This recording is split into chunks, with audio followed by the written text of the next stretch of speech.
Très bien. Eh bien, merci pour l'organisation de la journée aujourd'hui. aujourd'hui. Hem, voilà, donc nous sommes 3 doctorants, doctorantes, et nous allons vous présenter aujourd'hui, une communication sur, réformiste mais pas révolutionnaire, et donc c'est une réflexion collective sur les engagements citoyens des étudiants des grandes écoles. Alors en France, les engagements des étudiants sont explorés par les sciences sociales depuis de nombreuses années dans le contexte universitaire, moins dans les grandes écoles. C'est en particulier le cas des engagements citoyens, définis comme le fait que plusieurs individus s'organisent pour agir ensemble en faveur d'une cause sociale ou environnementale, qui ont été moins explorés dans ces institutions d'enseignement supérieur sélectif qui accueillent un public étudiant plus socialement favorisé que les universités. Or, les représentations médiatiques récentes des étudiants de ces établissements dépeignent plutôt des étudiants engagés. Il y a aujourd'hui une grande visibilité dans les médias français de mouvements de ces jeunes autour de différents enjeux, comme l'environnement, les violences sexistes et sexuelles. Il y aurait donc des jeunes engagés pour le changement dans ces établissements, que ce soit ou non une minorité visible. Par ailleurs, cela contraste parfois avec l'invisibilité relative dans certains médias des mouvements des jeunes à l'université. En même temps, les indicateurs statistiques disponibles sur leur parcours semblent peindre un autre tableau. Si l'on regarde les enquêtes de la conférence des grandes écoles sur l'insertion professionnelle des diplômés de ces établissements, en pourcentage, une majorité de ces jeunes restent dans le système, devenant majoritairement cadres dans le privé, dans des entreprises de 250 salariés ou plus, dans des domaines comme le conseil, l'éthique service, les banques et assurances. Ce sont donc des débouchés classiques dans la lignée de ce qui se fait depuis plusieurs années pour ces écoles. Il semble donc exister une tension entre les discours rapportés et véhiculés d'un côté et les pratiques effectives des étudiants de l'autre.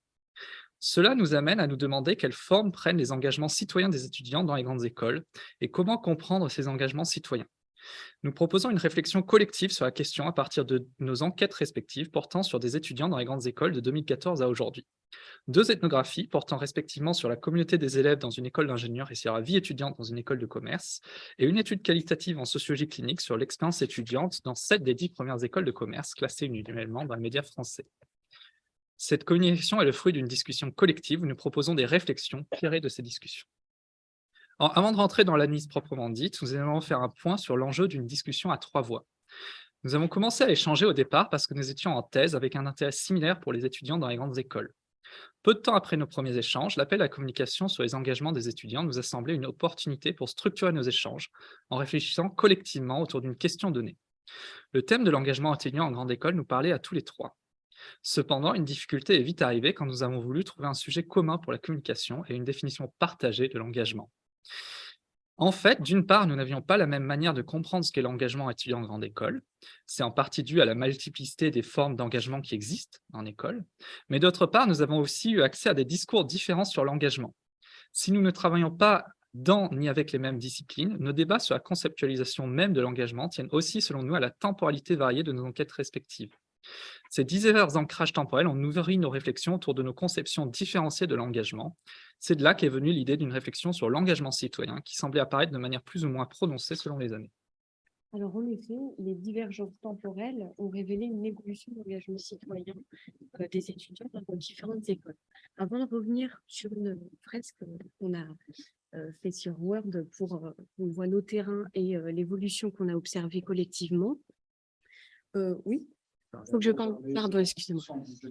OK. On voulait rappeler que les étudiants dans ces établissements sont invités et disposés à s'engager dans leur parcours en école, notamment dans les associations intra-écoles qui ont déjà donc été mobilisées par les intervenants précédents. Ces associations intra-écoles, on les a mises de côté, bien que le type d'engagement citoyen que l'on regarde les croise. Par ailleurs, le discours institutionnel dans ces établissements souligne la place future des étudiants dans le monde. Ils sont appelés à devenir des décideurs de demain ayant une capacité d'action particulière sur la société, des hommes de pouvoir ayant de l'impact, qui auraient une responsabilité envers les autres. On pourrait donc se dire au départ que ces étudiants se sentent, ou en tout cas sont portés par des dispositions à avoir des engagements citoyens. Pour autant, pardon, la réalité est plus complexe. Donc, pour revenir sur cette petite frise, le terrain de Christophe, donc de 2014 à 2018, portait sur Centrale, une des écoles d'ingénieurs les plus prestigieuses. Et sur ces 4 années, l'engagement citoyen est resté plutôt aux marges de l'institution. c'est-à-dire que les questions d'égalité homme-femme et les VSS étaient plutôt inexistantes. Et en ce qui concerne les questions environnementales, quelques enseignements sur le développement durable étaient proposés, mais sous forme d'options, et s'est mis en place la fresque du climat à la fin de l'enquête de Christophe. Sur mon terrain, donc de 2017 à 2022, donc dans plusieurs écoles de commerce qui se promeuvent grandes, si je peux dire, l'engagement citoyen apparaît de manière plus prononcée au fur et à mesure des années, avec notamment un focus sur la sensibilisation aux enjeux écologiques et climatiques et la sensibilisation sur les égalités hommes-femmes et les inégalités, les violences sexistes, etc. Donc, pour vous donner quelques exemples, en 2019, dans l'école de commerce Neoma Business School, des mesures institutionnelles contre les actes et violences sexuelles ont été mises en place par l'institution et soutenues par des associations qui sont venues sensibiliser sur ces sujets. La fresque du climat, donc, que j'ai citée sur le terrain de Christophe, est apparue dans plusieurs écoles de manière intéressante chronologiquement. D'abord Audencia-Nantes en 2016, Toulouse Business School en 2017, Centrale en 2018 et 2021 pour le M Lyon. J'en ai fait une observation, mais je ne reviendrai pas là-dessus. Enfin, on peut regarder aussi les brochures des établissements sur le curriculum, c'est assez marquant là-dessus. Le cas de l'EM Lyon nous semblait assez intéressant, puisque de 2019 à 2022, on voit qu'il y a un changement total dans le programme. Alors, quand on s'y penche, on voit aussi que c'est un changement d'abord esthétique qui fait partie de cette image de marque et de modernisation constante des écoles sur le marché, mais il y a une nouveauté réelle qui est l'introduction d'un enseignement Agir pour le climat associé à une expérience obligatoire qui est un engagement associatif de 50 heures orienté, pour citer l'école, aux enjeux sociétaux et environnementaux. Ce qui nous fait donc arriver sur le terrain de Walkens, donc de 2020 aujourd'hui à l'EM Lyon, à un moment où les problématiques d'engagement citoyen prennent de plus en plus de place. Il y a une prégnance des problématiques RSE toujours et d'égalité hommes-femmes avec des associations dédiées à ces thématiques et des initiatives étudiantes comme Balance ton stage pour dénoncer le sexisme en entreprise. Donc, on a posé collectivement une forme de tournant du discours de la responsabilité et sensibilité sociale dans ces écoles avec un engagement associé attendu.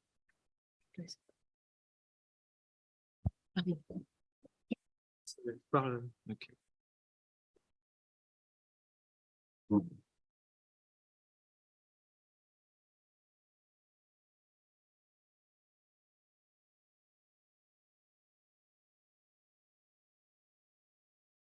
À présent, je vais aborder comment ces institutions d'éducation cadrent les engagements citoyens. En fait, on constate que l'engagement citoyen dans les grandes écoles est beaucoup mobilisé à des fins utilitaristes.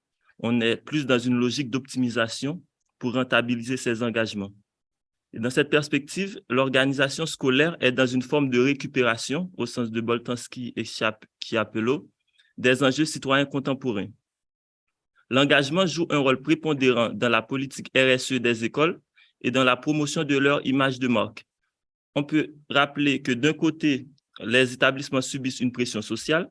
Les écoles sont en interaction avec des acteurs en amont, par exemple l'éducation nationale, et en aval, et les grandes entreprises, par exemple, qui vont orienter leur mode d'adaptation au vu des enjeux qui les traversent.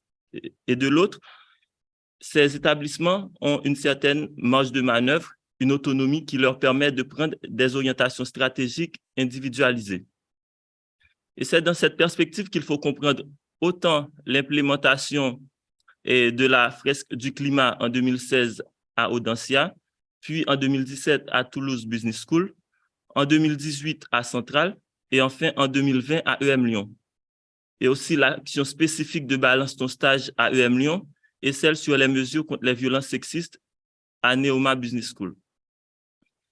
Pour la fresque du climat, et les observations de Margot ont été que durant l'atelier, les étudiants font des propositions qui illustrent et que c'est au niveau de l'activité humaine individuelle qu'une transformation du monde est pensée.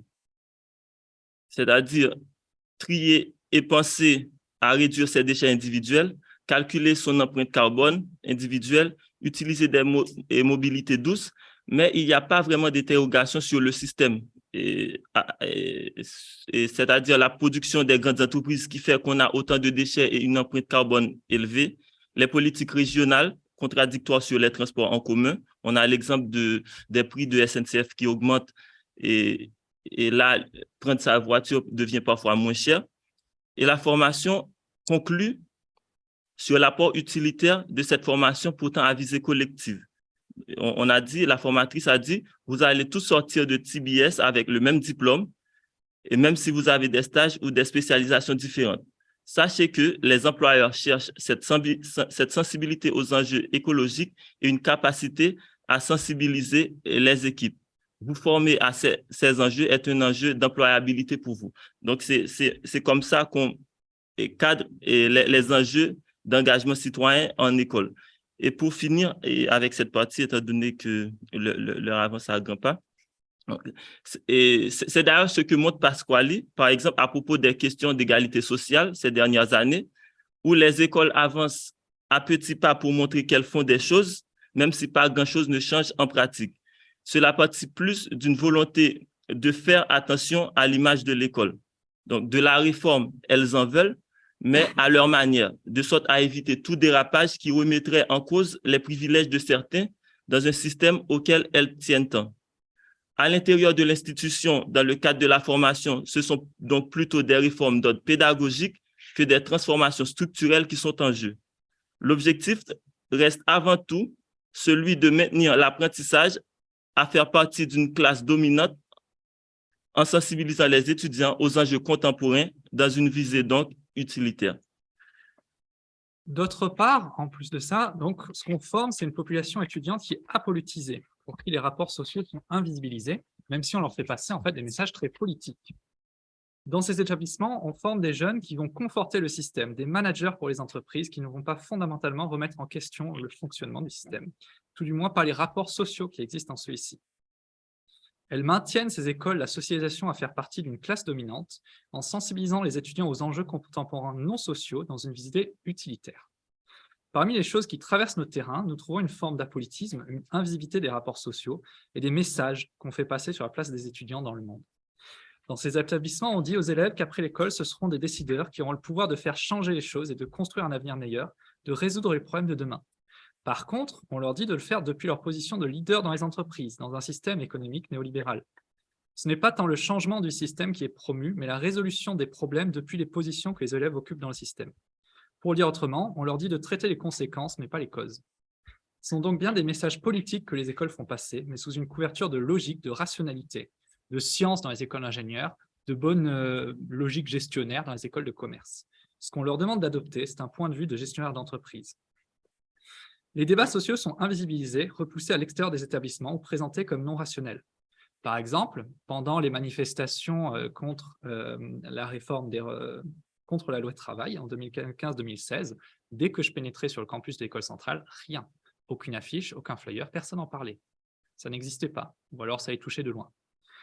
Plus tard, Margot, qui a fait des entretiens pendant la pandémie de Covid-19 avec des étudiants, a constaté que ces étudiants constataient qu'ils avaient de la chance, enfin par rapport à d'autres, qu'ils avaient des bonnes conditions pour passer leur confinement. Pourtant, il n'y avait pas de passage de mobilisation face à la vulnérabilité d'autres personnes, ou alors très peu. Voilà, il n'y avait pas vraiment d'acte pour remédier à la chose. Bref, cet épisode apporte un éclairage sur la question de la responsabilité des étudiants dans son versant plus carriériste et individualiste que collectiviste. Ce qui compte avant tout pour les étudiants, c'est le sens pour soi, le bien-être personnel, ce que Margot va expliciter maintenant. Voilà, alors on va encore changer de place. Je donne ma réponse. C'est des chaises musicales. Oui, voilà, pour finir, parce qu'on s'est interrogé sur les dispositions sociales, mais aussi la trajectoire de ces étudiants par rapport à cet engagement. Pardon. Et on souhaitait montrer en fait que l'engagement citoyen qui était organisé par l'institution s'inscrivait aussi dans un autre engagement, celui entendu au sens de l'orientation et l'intégration dans ces grandes écoles, qui amenait les étudiants à s'investir à différents niveaux, et donc subjectivement. Sur le plan social d'abord, puisqu'ils rejoignent ces écoles avec un projet de vie souvent soutenu par les parents et qui se structure très majoritairement par un manque de vocation dont l'incertitude est difficile à soutenir. Un engagement économique aussi, avec des frais de scolarité qui s'élèvent à des milliers d'euros par an. À l'ESCP, pour 3 ans de formation, c'est quand même 52 500 €. Et un engagement subjectif, puisque l'engagement de soi dans les années d'études précédant l'entrée en école est orienté vers un objectif concours, surtout pour les étudiants de classe préparatoire, jusqu'à donner une forme ascétique à leur vie, pour reprendre le terme de Muriel Darmon. Donc, on a regardé dans nos entretiens et on a réalisé que pour diminuer la tension interne entre cet investissement total, on va dire, étudiant, et l'engagement citoyen réellement voulu par ces étudiants, il y avait des formes de négociation pour que ces deux engagements tiennent ensemble, notamment sous une forme intéressée et insouciante, pour reprendre les termes de notre titre de communication, intéressée avec l'acceptation d'un rapport utilitariste aux compétences et aux savoirs développés, l'objectif étant donc de les faire valoir sur le marché de l'emploi après, insouciant avec une orientation dans cet engagement citoyen, mais toujours pour soi, comme ça a été dit dans les 2 présentations de ce matin, c'est-à-dire vers un développement personnel. Et je ne sais pas si j'ai le temps de venir sur un portrait d'un étudiant qui vient éclairer ça ou pas, parce qu'on peut conclure là-dessus ou je fais le portrait. Conclusion. Alors, On revient sur le portrait en question, si besoin. ok, très bien. Ok. Donc, on constate que compte tenu de leur temporalité et modalité, nos différents terrains nous donnent à voir une évolution dans les formes que prennent les engagements citoyens dans les grandes écoles, dans les stratégies qui se jouent autour et dans les communications qui se font autour de ces engagements. Et cela déborde le cadre scolaire parce que beaucoup d'étudiants de grandes écoles manifestent la volonté de s'orienter vers des carrières qui font mieux écho aux formes d'engagement citoyen dont on a parlé dans cette présentation. Il y a des études récentes sur des diplômés de grandes écoles qui quittent des grandes entreprises, mais en fait, cela ne remet pas en cause le système qui continue à être pourvu en diplômés, et ces déserteurs ne déstabilisent pas le système puisqu'ils le font souvent pour leur bonheur personnel, pour leur bien-être, sans nécessairement lutter contre le système. Ils le font pour se libérer individuellement de cette sorte de cage d'acier, pour reprendre le terme de Weber, et cette cage dorée, et qui agit comme un piège pour les individus qui sont oppressés ou paralysés par un système bureaucratique basé sur le calcul et le contrôle. Ils le font dans une volonté de se reconstruire autrement. Et même cette reconstruction de soi tend à légitimer le système en ce sens qu'elle puise dans le dit système les moyens de sa reproduction. Ces personnes emportent avec elles les ressources accumulées dans le système, dans leur nouveau champ, et les font valoir aux besoins. Donc, à partir de tout ce qu'on a vu là, on constate que ces engagements citoyens, selon les temporalités, on a vu les évolutions. Et là, à travers la discussion, on pourra probablement revenir sur l'illustration de Margot, peut-être, et aux besoins. Donc là, je fais place à la discussion, on fait place à la discussion. Et éventuellement, si vous avez des questions, ça sera le moment. Merci. Merci.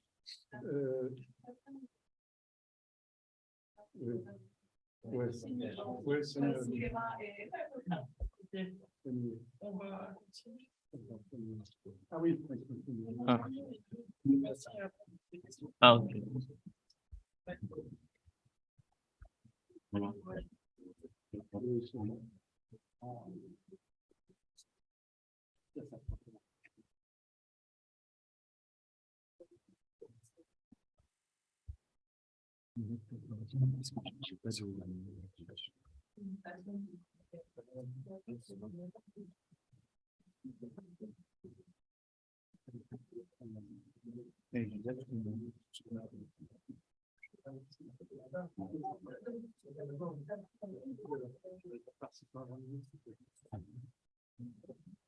nous, on a une présentation, je vais lancer le Zoom et me connecter au Zoom, c'est ça? je vais me connecter au Zoom pour pouvoir lancer la présentation. C'est ça, parce qu'on a...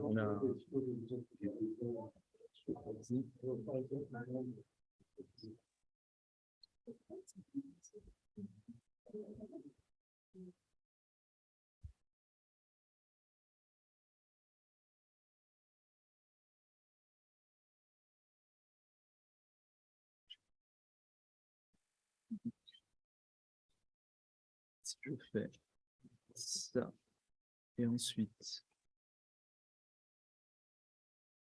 je projette ça, ça devrait marcher. Bingo. Super. Donc, bonjour à toutes et à tous. Merci beaucoup pour cette très, très riche présentation sur les conditions de réappropriation de l'engagement écologique dans le maintien du système existant.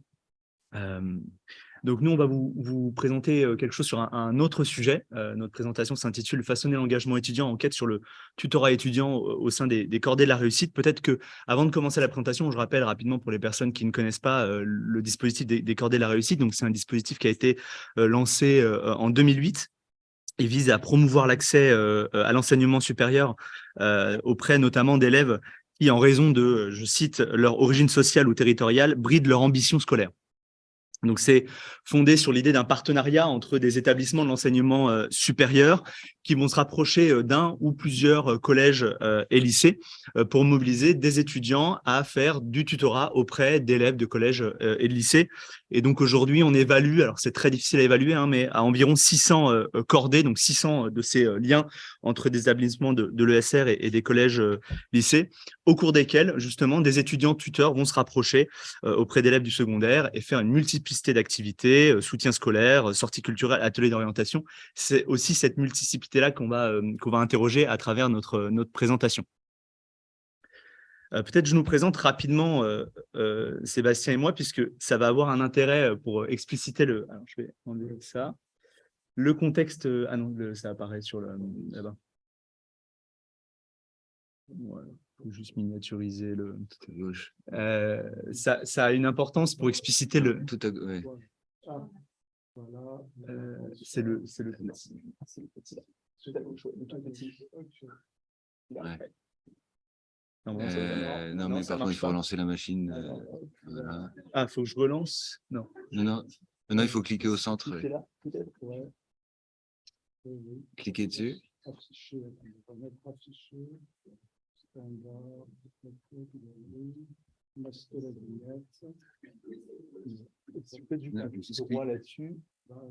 Double-clic, ouais. Ah. Et double-clic, ça marche pas? Si je repartage peut-être? Oui. Comme ça. Petite pause technique. Petite pause technique, désolé. Hop, hop. Pas la présentation. Ok, c'est bon.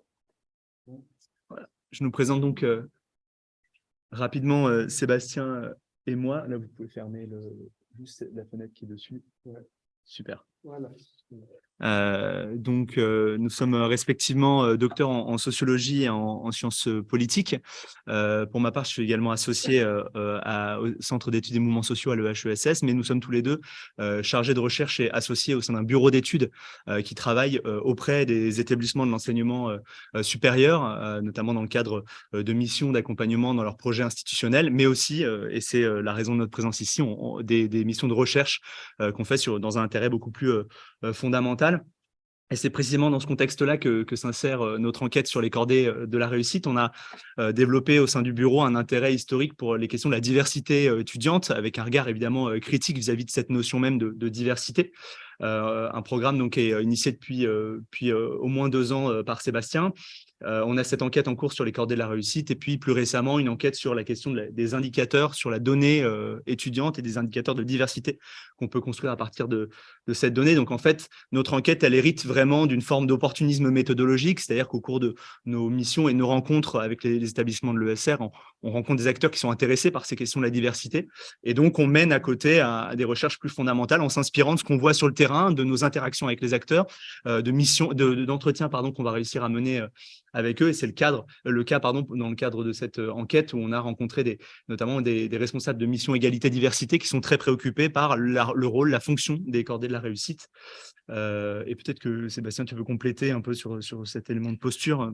Non, mais juste un point, c'est pour dire ça donne une posture effectivement qui facilite l'accès au terrain et l'accès aux acteurs. Je peux plutôt parler. Et c'est une posture qui est, on va dire, un pied dedans, un pied dehors, et qui a ce double atout. C'est aussi un point de vigilance qu'on doit avoir. Alors, c'est de la participation observante ou de l'observation participante. On appelle ça comme on veut, mais qui fait quelque part l'intérêt pour nous de l'accès au terrain, l'intérêt aussi pour les acteurs d'avoir un tiers qui arrive et qui n'est ni l'institution ni les étudiants, pour caricaturer évidemment, beaucoup plus d'acteurs. Et le deuxième petit point que je voulais dire, c'est que même si ça fait 2 ans ou 3 ans qu'on travaille autour de ces sujets, le terrain là en question, c'est vraiment 1 an d'exploitation depuis septembre dernier, de travaux, de différentes enquêtes. Et c'est juste pour faire un clin d'œil ou un lien avec la présentation précédente et de l'importance de la temporalité, pardon. Typiquement, moi, en écoutant la présentation précédente, je me disais, ah, tiens, mais nous, on a une vision très ponctuelle des étudiants de cette année-là. Alors, ils sont hyper différents des différents établissements qu'on a pu voir, mais on ne sait pas combien de temps ça dure dans leur vie d'étudiants. Et pour le coup, c'est un enjeu très fort. On pourra peut-être creuser ça plus tard, mais voilà. Donc voilà, très, très, très rapidement, pour rester bref, on a donc des éléments pour la méthodologie de participation observante, notamment pendant 1 an, lors de réunions, d'ateliers et de journées de recrutement des tuteurs auxquels on va s'intéresser. Des entretiens qui ont démarré que depuis septembre, donc c'est pour ça qu'on en a collecté qu'une dizaine, et des questionnaires qu'on a fait circuler. À l'heure actuelle, on a simplement 92 répondants, mais il y a cette volonté d'élargir l'échantillon. Donc c'est une enquête vraiment toute récente et des résultats vraiment préliminaires qu'on vous présente. D'un point de vue peut-être épistémologique et théorique, c'est important de rappeler qu'on a dû par conséquent faire un effort de sociologisation de notre problématique. Pourquoi ? Parce que en fait, notre enquête, elle hérite de questionnements qui étaient des questionnements propres aux acteurs qu'on observait, eux qui s'intéressent à des questions de pilotage, de calcul et d'évaluation d'impact des cordées. Et donc, il a fallu se départir vraiment de cette question-là, prendre un peu de distance pour re-questionner avec un point de vue sociologique davantage les représentations, les modes d'engagement des différents acteurs qui étaient investis au sein de ces cordées, notamment au regard, et c'est ce qu'on va voir aujourd'hui, bien de la sociologie étudiante, des spécificités des établissements et de leur organisation. Il a fallu évidemment faire également le lien avec la littérature déjà existante. Je vais rester bref là-dessus. C'est la raison pour laquelle on a choisi à l'heure actuelle un cadrage conceptuel weberien avec pour principal vraiment intérêt, au moins pour la présentation qu'on vous fait aujourd'hui, de questionner donc les fameuses affinités électives qu'on va pouvoir retrouver entre des configurations institutionnelles, ce qu'on a appelé des configurations institutionnelles, c'est-à-dire les variables de l'établissement, le contexte des études, et dans le cas présent, évidemment, l'organisation interne des cordées qu'on va étudier et leurs ressources. Donc, les affinités électives entre ces configurations institutionnelles et l'engagement étudiant qu'on va observer auprès des étudiants tuteurs.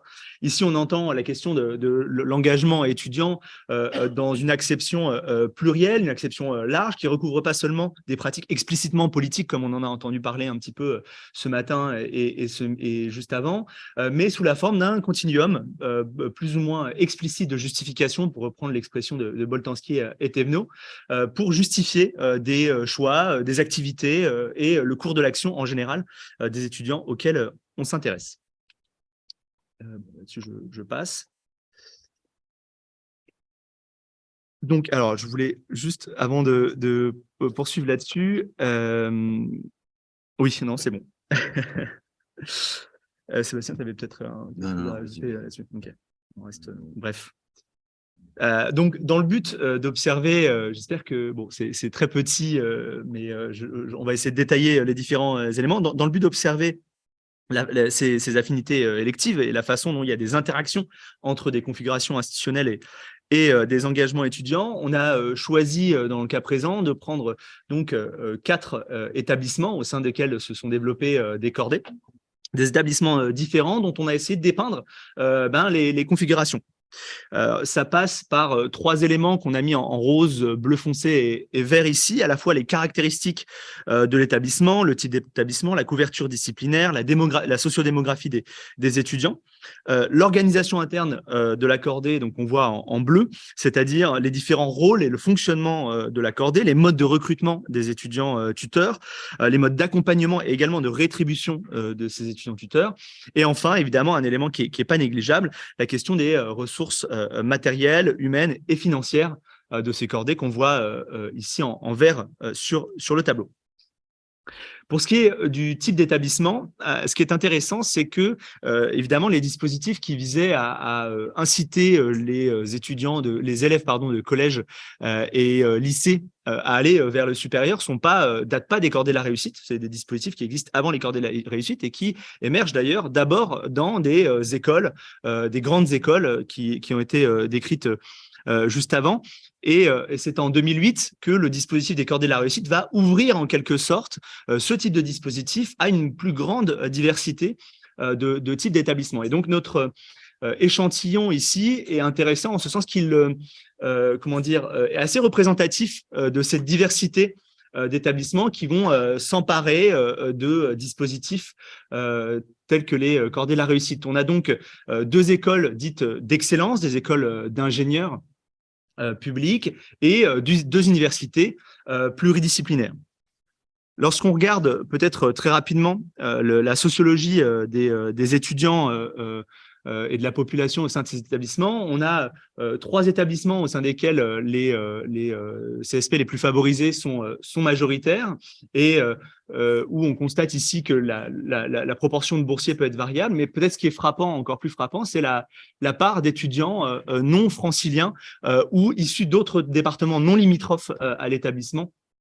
Au sein notamment d'AgroSchool et IngeSup. Donc, évidemment, ce sont des pseudonymes pour ces écoles pour préserver l'anonymat des établissements que l'on décrit. Voilà pour ce qui est de la description de la sociologie des établissements ici concernés. Ensuite, sur le fonctionnement des cordées et leur organisation, on peut commencer à regarder d'abord la répartition des rôles en interne et le degré d'autonomie qui est accordé aux étudiants tuteurs. En effet, selon les cordées, l'encadrement des étudiants et des étudiantes tuteurs et tutrices peut être soit le fruit de l'administration qui va chercher à encadrer la façon dont les étudiants tuteurs vont réaliser leurs activités. Ça peut être également le fruit d'enseignants, d'une équipe pédagogique qui va intégrer directement le tutorat à ses classes, à ses cours, au cursus qui est offert aux étudiants. Et ça peut également, c'est le cas de AgroSchool, être le fruit d'un encadrement par une association étudiante, donc par les étudiants eux-mêmes, qui vont encadrer les activités de tutorat. Donc, en ce sens, les cordées sans doute les plus différenciées de ce point de vue, ce sont celles d'IngeSup et de Unisen. La cordée IngeSup qui est portée par une association étudiante, ce qui donne aux étudiants tuteurs et aux étudiantes tutrices une très très forte latitude, une autonomie, notamment dans les critères de recrutement des autres tuteurs et tutrices, dans les objectifs de la cordée, dans le type d'activité réalisée, dans le budget qui va être alloué à ces activités. Et à contrario, les étudiants d'Unisen, eux, sont placés sous la responsabilité d'une administratrice, une chargée de mission, dont le rôle va être en particulier d'organiser le recrutement des étudiants et des tuteurs et des tutrices, de définir assez strictement le cadre des activités de tutorat et des budgets qui peuvent ou ne peuvent pas être alloués à différents types d'activités. Il est intéressant aussi de se pencher sur les objectifs déclarés au sein des différents établissements, des objectifs déclarés aux cordées. Par exemple, on voit en particulier que AgroSchool et IngeSup ont des objectifs qui sont assez dissociés de compétences très très spécifiques et qui vont être beaucoup plus liés à des questions de développement personnel, d'organisation d'un projet, d'ouverture des individus à un capital culturel, à un capital et de connaissances plus large, tandis que UniWest et Unisen ont des cordées qui vont beaucoup plus insister sur le fait de promouvoir quelques filières spécifiques, notamment des filières qui existent au sein de l'établissement, de renforcer des compétences en langue, notamment de construire un projet professionnel le plus précis possible. Et on va voir que ça joue quelque chose dans l'engagement des étudiants. Évidemment, la question de la valorisation institutionnelle. On a au sein d'AgroSchool et IngeSup des établissements qui ne rémunèrent pas les étudiants tuteurs. Au sein d'AgroSchool, on a un supplément au diplôme qui peut être demandé par l'étudiant, tandis qu'au sein de UniWest et Unisen, on a des cordées qui rémunèrent en partie, alors c'est plus une compensation financière, hein, la rémunération est très faible, mais qui rémunèrent leurs tuteurs et tutrices, avec au sein d'Unisen la possibilité d'avoir un bonus engagement étudiant, tel qu'il a été reconnu très récemment dans les universités, mais qui est très rarement demandé parce que les efforts administratifs qu'il faut faire pour pouvoir avoir ce petit bonus sont tellement longs comparé aux 0,2% qu'on va gagner sur sa moyenne que la plupart des étudiants et des étudiantes ne le demandent même pas. Peut-être que Sébastien, tu veux ajouter quelque chose Mais bon, on pourra revenir si vous voulez sur cet échantillon, mais je pense qu'on a eu la chance de pouvoir faire vraiment des choses assez différentes au-delà de la césure grandes écoles universités, parce que les deux universités sont très différentes. Elles ont toutes, ça se voit là, mais c'est un lien à leur territoire. Licence notamment, elles recrutent sur leur territoire principalement, mais déjà on voit une petite différence. En gros, il y a une université qui est quand même sur un territoire privilégié, on va dire socialement privilégié, et qui d'ailleurs recrute un peu à l'extérieur de son territoire, une sorte d'attractivité plus large, et une autre Unisen, où il y a beaucoup plus de boursiers, où on va payer la compensation financière des tuteurs. Et du côté des grandes écoles, on a un recrutement, un rapport au territoire qui est totalement différent, parce que le recrutement est en gros national. Autres départements ou non franciliens majoritaires, c'est donc totalement différent le rapport au territoire. Or, les cordées sont sur le territoire. Il y a une question de proximité, donc de praticité, même si parfois ils vont chercher assez loin, à l'autre bout de l'Île-de-France, des lycées ou des collèges. Enfin voilà, c'est des problématiques totalement différentes et c'est intéressant de les comparer. Oui, je te remercie Sébastien de préciser ça parce qu'en fait l'élément suivant de budget va totalement dans le sens de cette idée que c'est pas une simple dichotomie grandes écoles d'excellence et de l'autre côté des universités. On le voit notamment à travers le budget où le budget n'est pas simplement les petites écoles sont riches et les grandes universités sont pauvres. En revanche, ce qu'il est très intéressant de souligner vis-à-vis du budget, c'est qu'il ne faut pas simplement considérer le budget tel qu'il existe en absolu pour chacun des établissements à dédier à ses cordées, mais il faut également observer le fait qu'une partie du budget va ou ne va pas être dédiée à rémunérer les fameux étudiants tuteurs et éventuellement des encadrants pédagogiques, etc. Et c'est là qu'en fait la vraie disparité entre université et école va se faire, c'est que comme on a des établissements universitaires qui vont rémunérer les tuteurs, eh bien une grosse part du budget, c'est 81% quand même dans le cas de Unisen, va être dédié à la rémunération des tuteurs et des tutrices, et donc ne va pas être dédié à l'organisation d'activités, etc. C'est la raison pour laquelle que, par exemple, au sein d'IngeSup, eh ben on peut faire des grands voyages à Bruxelles et que à AgroSchool, pareil, on peut faire une grande multiplicité d'activités. Et donc l'inégalité, elle va se situer là, et c'est la raison pour laquelle je trouve qu'il est intéressant de passer par la question de l'engagement étudiant, puisque c'est précisément la forme, les modalités de l'engagement des étudiants qui vont ou ne vont pas déterminer la part du budget qui va être associée. Alors non pas que les engagements ne se fondent que sur la présence ou la non-présence d'une rémunération, mais disons que l'articulation entre la rémunération et les modes d'engagement joue ici un rôle capital dans la possibilité et les marges de manœuvre que possèdent les cordées. On est à 15 minutes. On va rester très bref. Du partage. Si, il y a un dernier slide à montrer, même deux, mais je vais essayer d'être le plus bref possible. Donc, on avait cette ambition de voir de quelle manière il était possible de faire des liens entre ces configurations institutionnelles et des modalités d'engagement étudiantes, notamment celles des tuteurs et des tutrices. Ici, on vous propose en fait de dessiner, alors c'est vraiment une typologie exploratoire, mais on vous propose de dessiner une typologie de 3 modes d'engagement des étudiantes et des étudiantes tuteurs et tutrices. Alors, il s'agit là évidemment d'une typologie, d'un idéal typique au sens weberien, c'est-à-dire qu'aucun de ces modes d'engagement existe de manière aussi pure dans la réalité que nous, on a observée. Donc notre analyse n'a pas pour objectif de faire correspondre exactement une configuration institutionnelle à un mode d'engagement, mais bien d'observer les relations et la diversité, les articulations entre ces modes d'engagement et une configuration institutionnelle donnée. Alors, je vais rester le plus bref possible, mais donc on a trois modes d'engagement, enfin une typologie en trois types de modes d'engagement.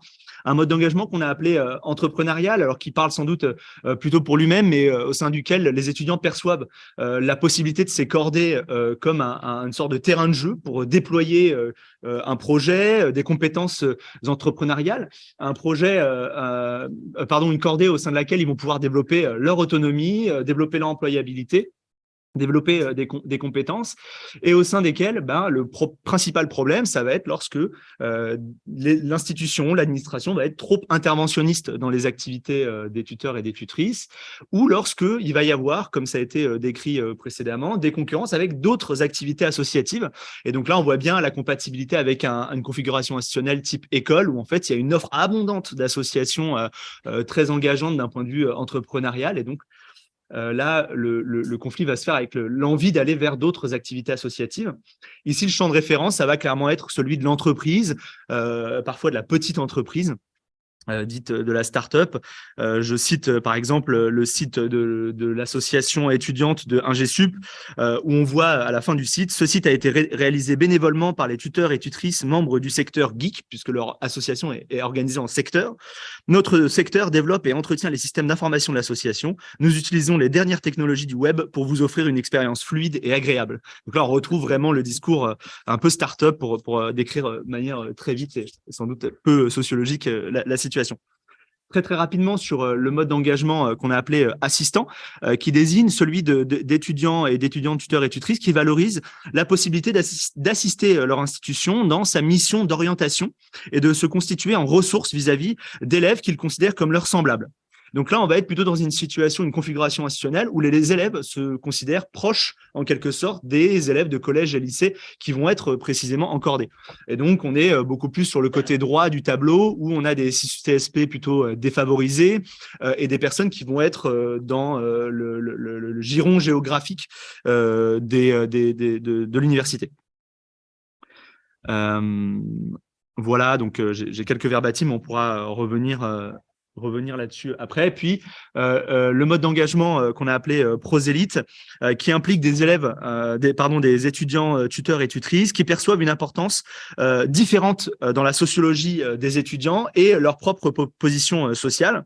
Et donc, il y a ce désir à travers les cordées de rencontrer des personnes et des groupes sociaux qu'on n'aurait pas rencontrés autre part et de venir en aide de manière presque charitable, en fait, à des personnes qu'on considère être éloignées de nous socialement. Je cite par exemple quelqu'un qui nous dit dans un questionnaire, ce sont des personnes que je n'aurais pas pu rencontrer à cause de la fracture sociale. Voilà, en reprenant les termes aujourd'hui un petit peu galvaudés de fracture sociale. Voilà, c'est sans doute des trois modes d'engagement, celui qui est le plus considéré comme un engagement militant, avec cette idée qu'on va résoudre les inégalités, qu'on va se battre contre les injustices. On aurait encore plein de choses à vous dire là-dessus. Et donc, peut-être la distinction principale entre le mode d'engagement assistant et le mode d'engagement prosélyte, c'est que l'un se réfère plutôt au travail social. On est dans une mission d'assistance et on se met au niveau, en quelque sorte, des personnes qu'on va aider, tandis que le mode d'engagement prosélyte se met en quelque sorte en différence de position sociale. Et donc, c'est plutôt de l'engagement associatif où le bénévolat est une question très, très importante et l'aide et la rencontre d'autrui, du différent, de l'altérité joue un rôle primordial. Voilà, on reviendra, j'espère, sur ce tableau, puisqu'on a sans doute plein de choses à dire encore là-dessus.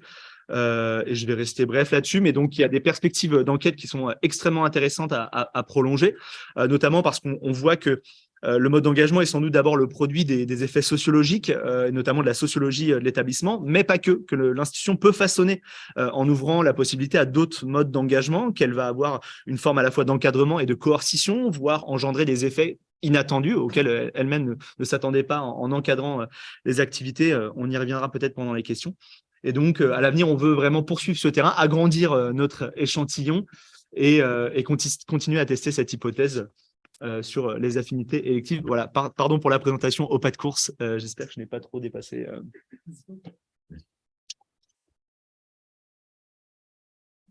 Ah oui.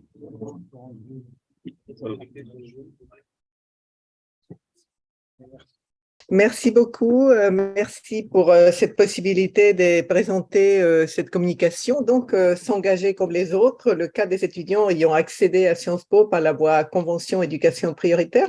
Alors, vous allez voir qu'il y a effectivement de similitudes, des rapprochements avec des communications de la session précédente et de celle-ci, mais il s'agit en effet d'une population particulière.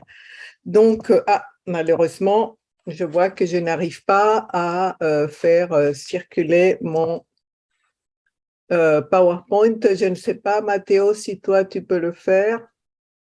Je vois que… On voit bien, là. Agnès. Pardon? Ah oui, ouais.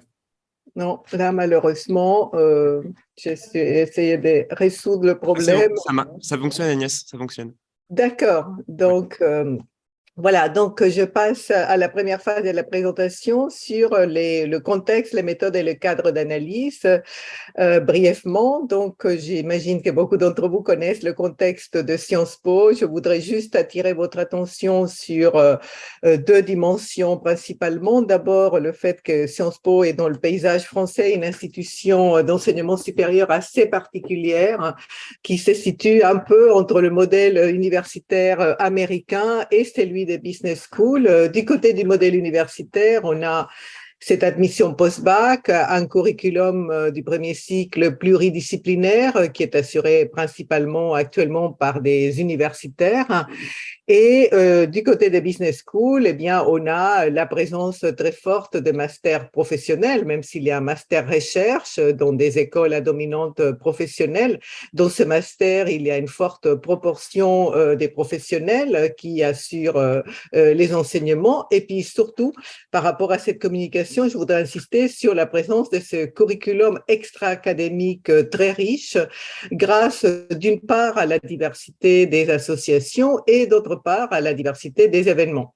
Et puis le deuxième point sur lequel je voudrais insister, c'est qu'il s'agit d'une institution qui favorise l'engagement politique, déjà par l'image que l'institution dégage comme le haut lieu de formation des responsables politiques, même si cette image est en décalage, en fait, avec le devenir des diplômés, où plus de 80% aujourd'hui vont occuper plutôt des positions de cadre dans le secteur privé. Et puis aussi, bien sûr, c'est une institution qui favorise l'engagement parce qu'elle concentre des étudiants qui ont des profils qui correspondent bien à ce qu'on connaît par rapport à l'engagement, avec un capital culturel et scolaire élevé en lien avec leurs origines familiales et leur trajectoire scolaire. Donc, même si la proportion d'élèves qui ont des parents cadres ou exerçant une profession intellectuelle supérieure ou chef d'entreprise a diminué un peu ces dernières années, entre autres grâce à la politique des conventions éducation prioritaire, mais pas seulement, ça reste effectivement très, très important. Donc, je voudrais maintenant vous parler un tout petit peu donc de cette convention éducation prioritaire, à nouveau très brièvement, puisque j'assume que la plupart d'entre vous connaissent ce dispositif qui a été très médiatisé. Donc, il s'agit d'un dispositif qui, par le biais des conventions avec des lycées, qui étaient 7 à l'origine, il y en a 166 aujourd'hui, avec à l'horizon 200 lycées conventionnés. Et l'idée était d'utiliser ce conventionnement pour pouvoir recruter des jeunes de milieux populaires et issus de l'immigration au départ, non seulement sur la base de leur excellence scolaire, mais aussi de leur potentiel et de leur motivation. Donc, cette procédure, au fil du temps, a connu un tournant méritocratique qu'on a pu étudier dans un autre travail et effectivement qui s'est traduit par le fait que dans le recrutement, il y a beaucoup plus d'éléments scolaires qui sont pris en compte et des consignes à l'égard des jurys pour être très attentifs au niveau scolaire des élèves. Pour cette raison, mais aussi plus largement en lien avec le profil des lycées généraux et technologiques et tout un ensemble de processus qui n'a pas lieu de décrire ici. En fait, le profil de ces élèves est beaucoup plus hétérogène qu'on ne pourrait imaginer et en fait, il est beaucoup plus biaisé vers le haut de l'échelle sociale que vers le bas, avec moins de 40% d'élèves issus des classes populaires. En revanche, on a une proportion tout à fait significative d'élèves qui, recrutés par cette voie, ont au moins un des parents qui est né hors de la France. Et donc, Je voudrais maintenant vous dire quelques éléments sur l'enquête. Cette communication se situe dans le cadre d'une enquête beaucoup plus vaste que je mène en fait depuis une dizaine d'années, sinon plus, sur Sciences Po, avec tout un travail ethnographique très important, fondé sur l'analyse des documents, des statistiques, des très nombreuses vidéos qui existent aujourd'hui, beaucoup d'entretiens avec des responsables, des enseignants des Sciences Po et aussi des lycées, pas tous, mais avec un échantillon des lycées conventionnés, des entretiens avec des élèves à différents moments de leur trajectoire, dont les ateliers convention éducation prioritaire dans les lycées, des étudiants à Sciences Po et puis des diplômés qui sont déjà dans le marché du travail.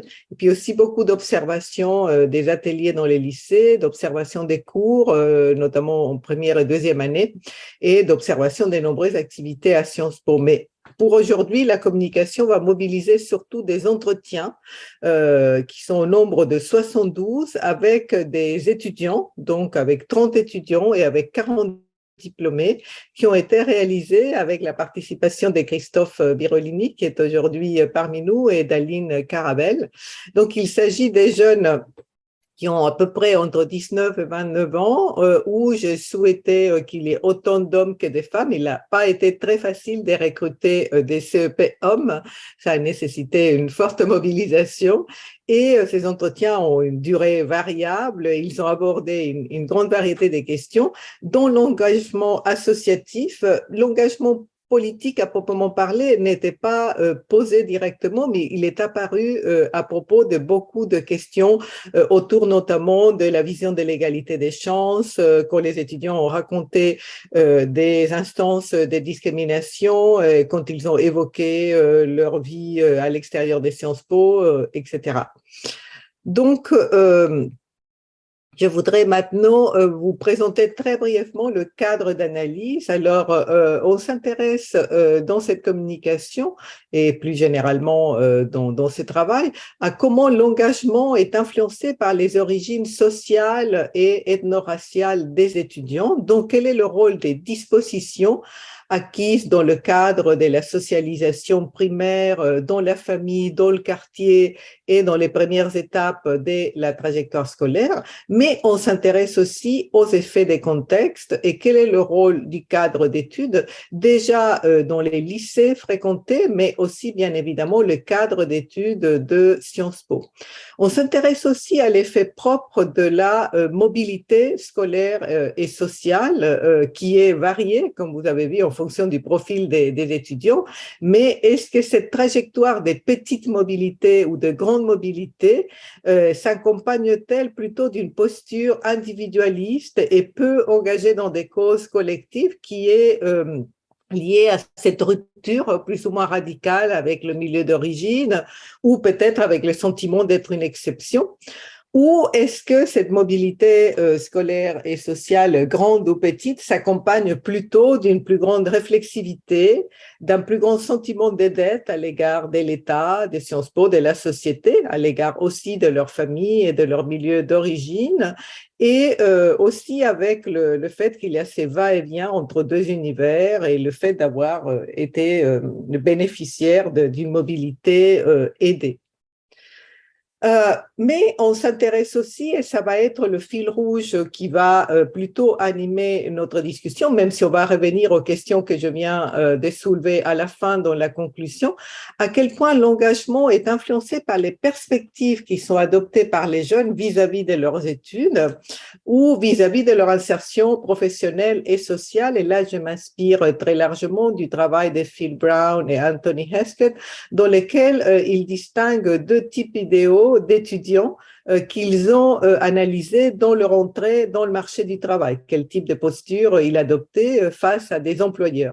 Et donc, ils distinguent ce qu'ils appellent des purists and the players, que j'ai traduit par les méritocrates et les stratèges. Donc, d'un côté, les méritocrates se caractérisent par une adhésion aux valeurs associées à la méritocratie et en France aux valeurs du secteur public. C'est un élément qui n'est pas mentionné par ces auteurs.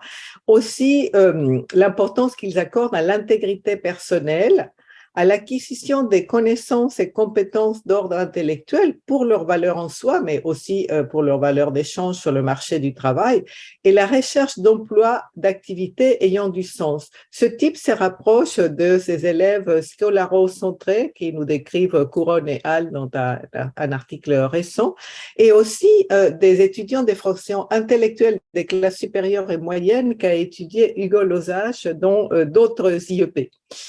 Et on a un autre type idéal qui est celui des stratèges, donc les players, qui manifestent plutôt une adhésion aux valeurs associées au marché et en France aux valeurs du secteur privé, avec une grande importance accordée aux soft skills et aux relations pour l'accès au marché du travail, la recherche d'emplois très bien rémunérés et prestigieux. Ce sont des élèves qui sont proches du type calculateur, qui distingue Couronne et Hall, et aussi des élèves décrits par Hugo Losache qui appartenaient plutôt aux fractions économiques des classes supérieures et moyennes. Alors, de quel côté iraient les CEP? Alors, les recherches anglaises, par exemple, sur les engagements associatifs des étudiants, mettent en avant que les étudiants qu'on appelle donc outre-Manche souvent non traditionnels sont plus réticents à adopter des attitudes stratèges du fait, d'une part, de leur adhésion à la méritocratie et en même temps d'un sentiment d'insécurité quant à leur mérite, qui les pousse à s'investir beaucoup dans les études, et aussi du volume plus réduit de leur capital culturel, dont on sait qu'il est lié à l'engagement. Mais je pense que dans le cas des élèves entrés par la voie CEP, il faut tenir compte des trois facteurs importants. D'une part, comme je l'ai souligné tout à l'heure, le fait qu'il s'agit d'un groupe hétérogène sur le plan social, ethno-racial, le fait qu'il s'agit d'un groupe qui a été recruté via un dispositif qui, en principe, et dans ces premières années, visait à récompenser non seulement leur mérite scolaire, mais aussi des talents non scolaires.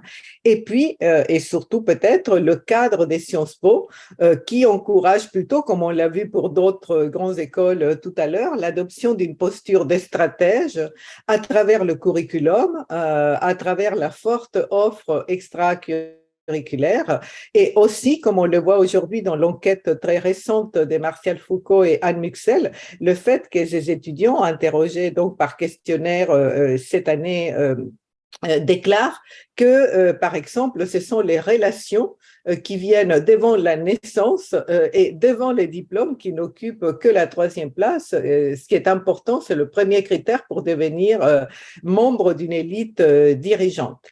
Je laisse maintenant la parole à Matteo pour qu'il vous présente quelques cas d'étudiants qui nous serviront à étayer des analyses sur lesquelles je vais revenir à la fin. Alors, en ce qui concerne les résultats, on peut identifier donc deux axes majeurs sur lesquels l'engagement spécifique de ces étudiants paraît original. Donc d'abord, en fait, en partant des deux idéotypes que Agnès a développés. D'abord, en termes d'engagement associatif, militant ou politique, on retrouve en fait plusieurs phénomènes dans les entretiens qui ont été analysés. D'abord, un profil se démarque nettement, donc celui des méritocrates, ou plus précisément celui de puristes, développé par Brown et Haskett. Donc, ces derniers privilégient, comme Agnès l'a dit, l'acquisition de connaissances plutôt intellectuelles et cherchent des emplois ayant du sens ou ayant un impact social relatif. Ils sont polymorphes et n'utilisent pas une seule forme déterminée d'engagement. En fait, chez certains, cette conception de la méritocratie se traduit par un désengagement total de l'école, quand pour d'autres, en fait, il s'agit d'un enjeu existentiel de donner du sens à ce qu'ils font et à ce qu'ils sont. On retrouve en effet d'abord une forme de rejet du monde de Sciences Po et donc de ces associations ou événements. Il y a une forte volonté de s'en éloigner, c'est un choix conscient et volontaire. L'idée, en fait, est de ne pas se surinvestir dans l'école parce qu'elle ne permet pas, en fait, son propre épanouissement. Il s'agit donc pour l'étudiant de se concentrer uniquement sur le cours ou sur la matière dite scolaire de sa vie étudiante par surcharge de travail ou par manque d'intégration avec les autres étudiants CEP ou non CEP, qui peut être la conséquence, en fait, d'une peur ou d'une intimidation vis-à-vis de ces groupes. Donc, ces profils sont également similaires, comme l'a dit Agnès, au profil de scolarocentré développé par Julie Couronnet et son équipe dans l'enquête INIGEP de 2020. On a par exemple le cas de Léa, du coup, qui est exaspérée de Sciences Po, qui souhaite s'en éloigner et qui ne peut pas s'engager, qui en fait ne peut pas s'engager aussi dans des associations pour des raisons financières. Elle nous dit en fait, et Sciences Po c'est tellement grand que pour se créer un réseau en dehors de Sciences Po c'est difficile. Et à un moment donné, faire la semaine Sciences Po, le matin on va à Sciences Po, le midi on mange à Sciences Po, le soir on pense à Sciences Po, le week-end Sciences Po, elle souffle. Et du coup, elle dit, du coup, j'aspire à d'autres trucs en fait que Sciences Po. Ou encore le cas de Nella, qui est en retrait de tout engagement associatif à l'UEP. Donc, c'est un échange très court, mais je vous le lis. Et en termes d'investissement dans la vie associative, vous étiez impliqué? Non, pas du tout, parce que vous étiez très concentré sur vos études. Ouais. Voilà, c'est un peu révélateur. Et pour d'autres méritocrates, l'engagement peut constituer en fait une forme d'échappatoire en fait à la vie professionnelle, une sorte de complément qui permet de donner un sens concret à ce qu'on est, quand le métier qu'on exerce en fait ne permet pas un épanouissement, ne permet qu'un épanouissement relatif. L'engagement associatif en fait complète une occupation professionnelle hautement qualifiée et dont le recrutement est très sélectif, mais dont le rôle reste purement cantonné à l'obtention d'un salaire. Ahmed, par exemple, nous dit que son engagement dans Ambition Campus, une association qui coach les étudiants CEP pour l'entrée à Sciences Po, lui permet d'avoir un impact social plus fort que s'il travaillait uniquement pour son employeur principal. Il nous dit je la connaissais au moins depuis 2 ou 3 ans, donc je suis membre actif. Et en fait, là-dedans, quand dans la semaine, je me dis tiens, le week-end, je vais travailler pour ça, je me sens plus exister au sens où j'apporte plus quelque chose. Pour certains, en fait, l'engagement associatif est une forme de refuge ou de point de référence autour duquel s'organise la vie étudiante. Plus qu'un engagement associatif, c'est la traduction concrète de l'espace social ségrégé avec des entre-soi communautaires qui se créent.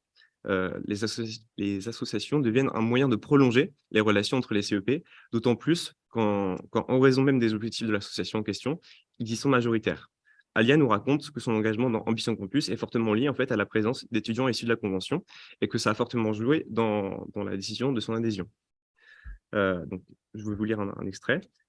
Mais c'était pas parce que dans certaines associations, il n'y avait pas du tout d'élèves CEP, ça vous aurait pas du tout arrêté de dire ben voilà. Non, je pense pas.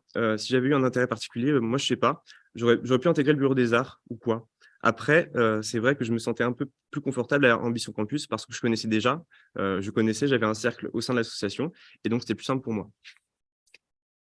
Donc l'engagement associatif est par ailleurs vecteur de politisation. Les enquêtes récentes, notamment celles issues des données de sociologie politique des élections, SPEL, de Gwenaëlle Masson et de Clément Desrumeaux, ont en effet montré l'importance du lien entre engagement associatif, adhésion à une association et un plus fort taux de politisation. Pour les étudiants CEP qui se rapprochent des profils donc, de puristes ou de méritocrates, c'est l'engagement dans des associations qui a trait à l'égalité des chances qui semble les politiser. D'ailleurs, si on analyse les discours avec le modèle classique d'interprétation du politique de William Gameson, avec plusieurs cadres d'interprétation, on est capable de retrouver en fait des discours éminemment politiques. Donc, si on utilise par exemple l'injustice frame, donc c'est la manière dont l'indignation pour les injustices s'exprime dans le discours, l'agency frame, comment remédier à ces injustices, puis l'identity frame, donc la manière dont se construit une identité commune, donc un nous, en opposition à un eux. Donc, on peut analyser donc 2 discours d'enquêtés qui vont dans ce sens. Donc, ils s'inclinent en fait tous les deux à propos de l'inégalité des chances d'accès à Sciences Po. Donc, l'un à propos en fait des problèmes de la procédure CEP et l'autre concernant en fait l'inégalité de l'aisance à l'oral. Donc, pour le second, en fait, il s'identifie clairement à une identité commune en fait qui s'oppose à une autre et qui correspond en fait donc nettement au cadre identitaire. Il nous dit: nous, on en avait marre d'être l'exception statistique de nos quartiers respectifs. Tu arrives, on t'appelle Sciences Po, monsieur le président, tu as 18-19 ans, tu es super content, mais derrière, tu es très lucide. Et CEP, c'est les mecs les plus lucides que j'ai vus dans ma vie.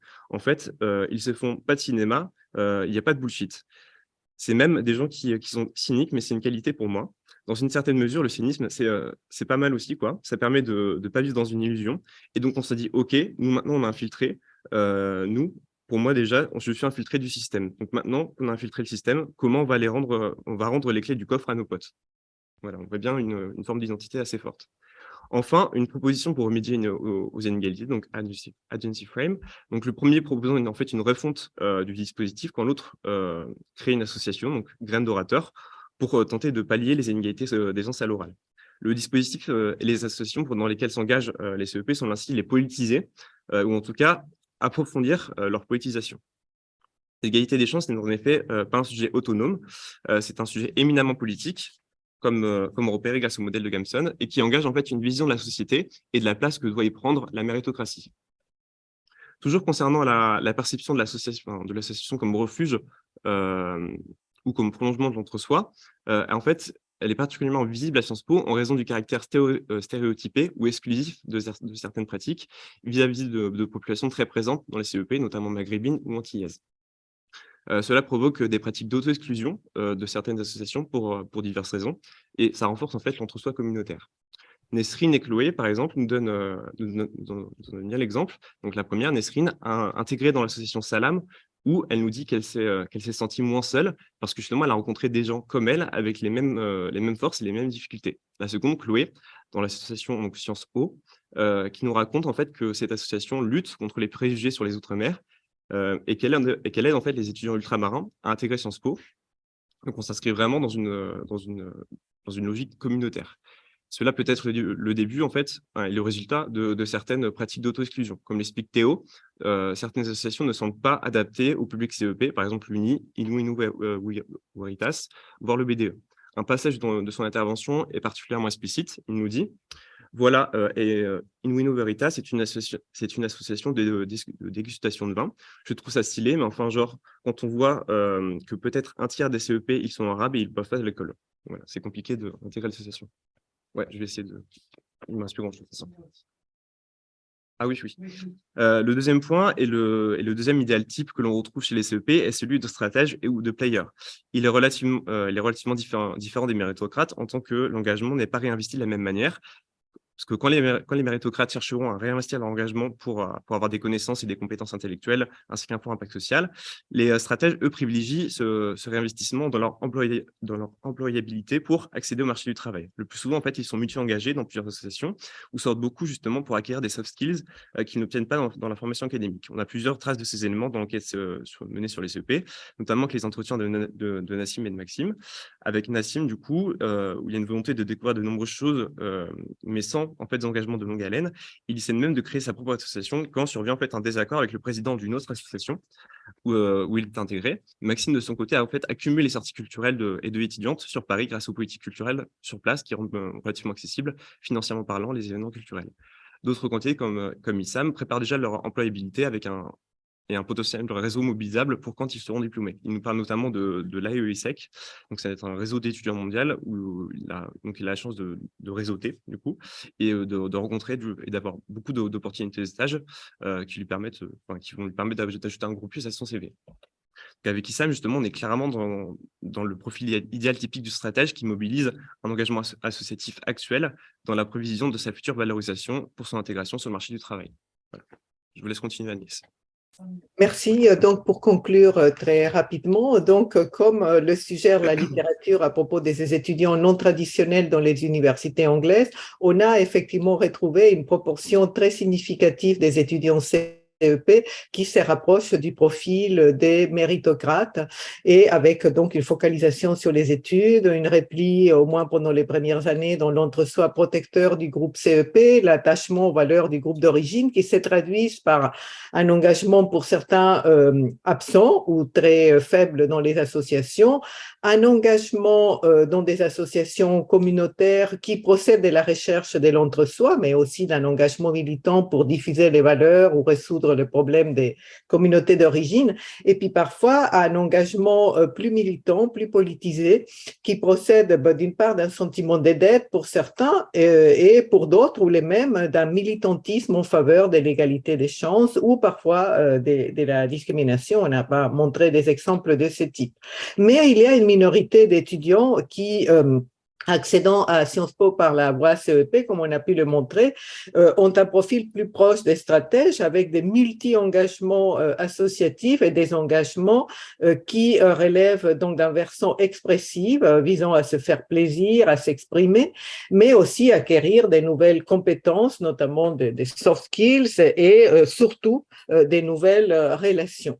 Alors, pour revenir à quelques questions que je ne veux pas totalement fermer, puisqu'il s'agit d'un travail d'analyse en cours, est-ce que ces deux modes d'engagement correspondent à des profils sociaux différents? Oui, partiellement.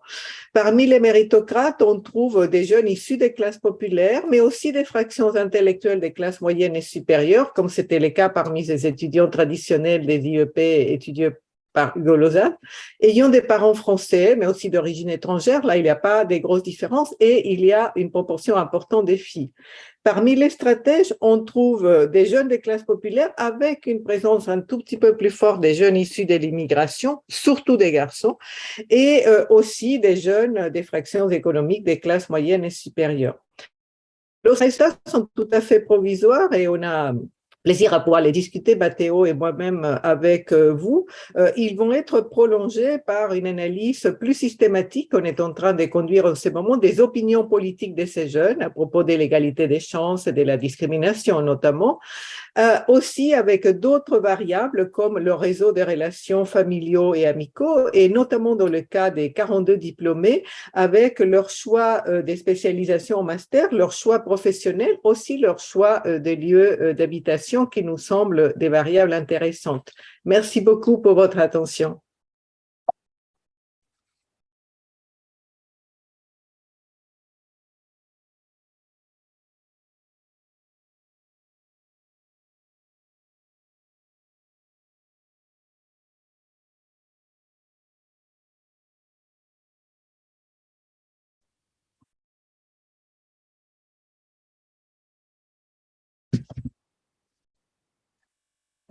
Voilà, que tout le monde couvre son micro.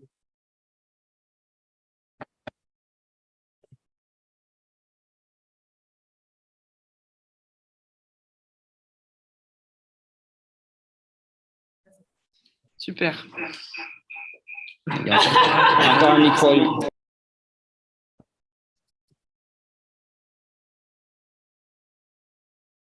On rallumera quand C'est mieux. Agnès se répondra. Oui. C'est bon pour parler. Ok, je vais te laisser la parole, Lorenzo. Juste, on se dit qu'on se finit à 13h. Donc voilà, max. Voilà. Vas-y, Lorenzo. Donc, avec Claire, on tenait à vous remercier pour ces 3 présentations et ces 3 textes très stimulants, même si les textes ont, dans au moins 2 cas sur 3, étaient moins étoffés que les présentations orales du fait des temporalités, très probablement. On a été vraiment enthousiasmés par la lecture de ces 3 papiers qui mettent un bon coup de zoom sur l'espace social des grandes écoles, mais aussi de certaines universités, sans trop durcir la dichotomie entre l'un et l'autre, et qui remettent finalement sur le métier une question assez classique de sciences politiques qu'on pourrait restituer dans la filiation des travaux du néo-institutionnalisme historique chez Tilly, par exemple, sur la formation de l'État, qui consiste à penser les institutions publiques et l'action collective, les engagements, les formes de politisation, en lien avec les institutions et sans opposition, jusqu'à la protestation qui contribue à la formation des institutions ou à leur déformation. Donc la question de la production institutionnelle de l'engagement ici, du bon engagement, et nécessairement, même si ce n'est pas central dans les papiers, c'est de l'impossibilisation, pourrait-on dire, de certaines formes d'engagement, en tout cas l'invisibilisation peut-être. On pourrait d'ailleurs s'interroger sur le rôle des sciences sociales en la matière, mais ça nous amènerait sans doute beaucoup plus loin.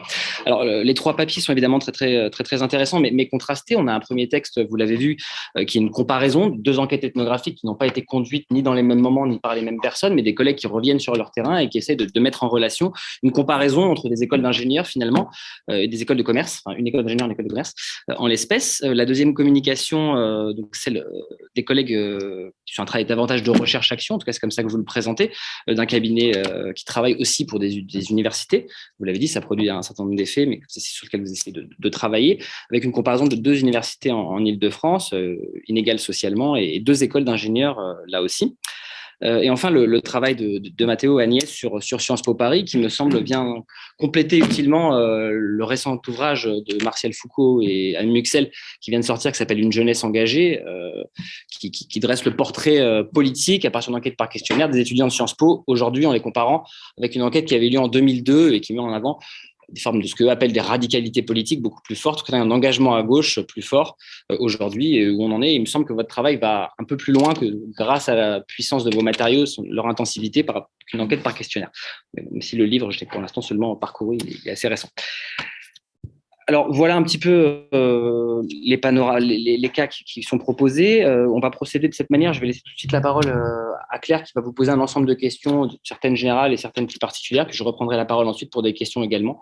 Et on verra si Claire veut compléter, et on engagera la discussion plus collectivement. En tout cas, merci pour ces textes qui sont beaucoup intéressés. Ouais, pareil, je dans la continuité de ce que vient de dire Lorenzo, je vous remercie beaucoup pour ces travaux, c'était vraiment hyper intéressant. Moi, j'avais une question peut-être un peu transversale parce que je trouve que dans chacun de ces papiers, il y a finalement une manière de définir l'engagement qui est très différente.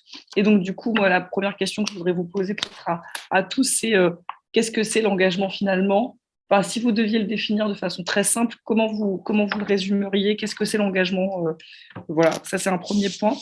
Et ensuite, j'avais une question peut-être plus pour les deux premières présentations qui finalement présentent, comment dire, insistent beaucoup sur la façon dont l'institution cadre l'engagement, comment l'institution norme l'engagement.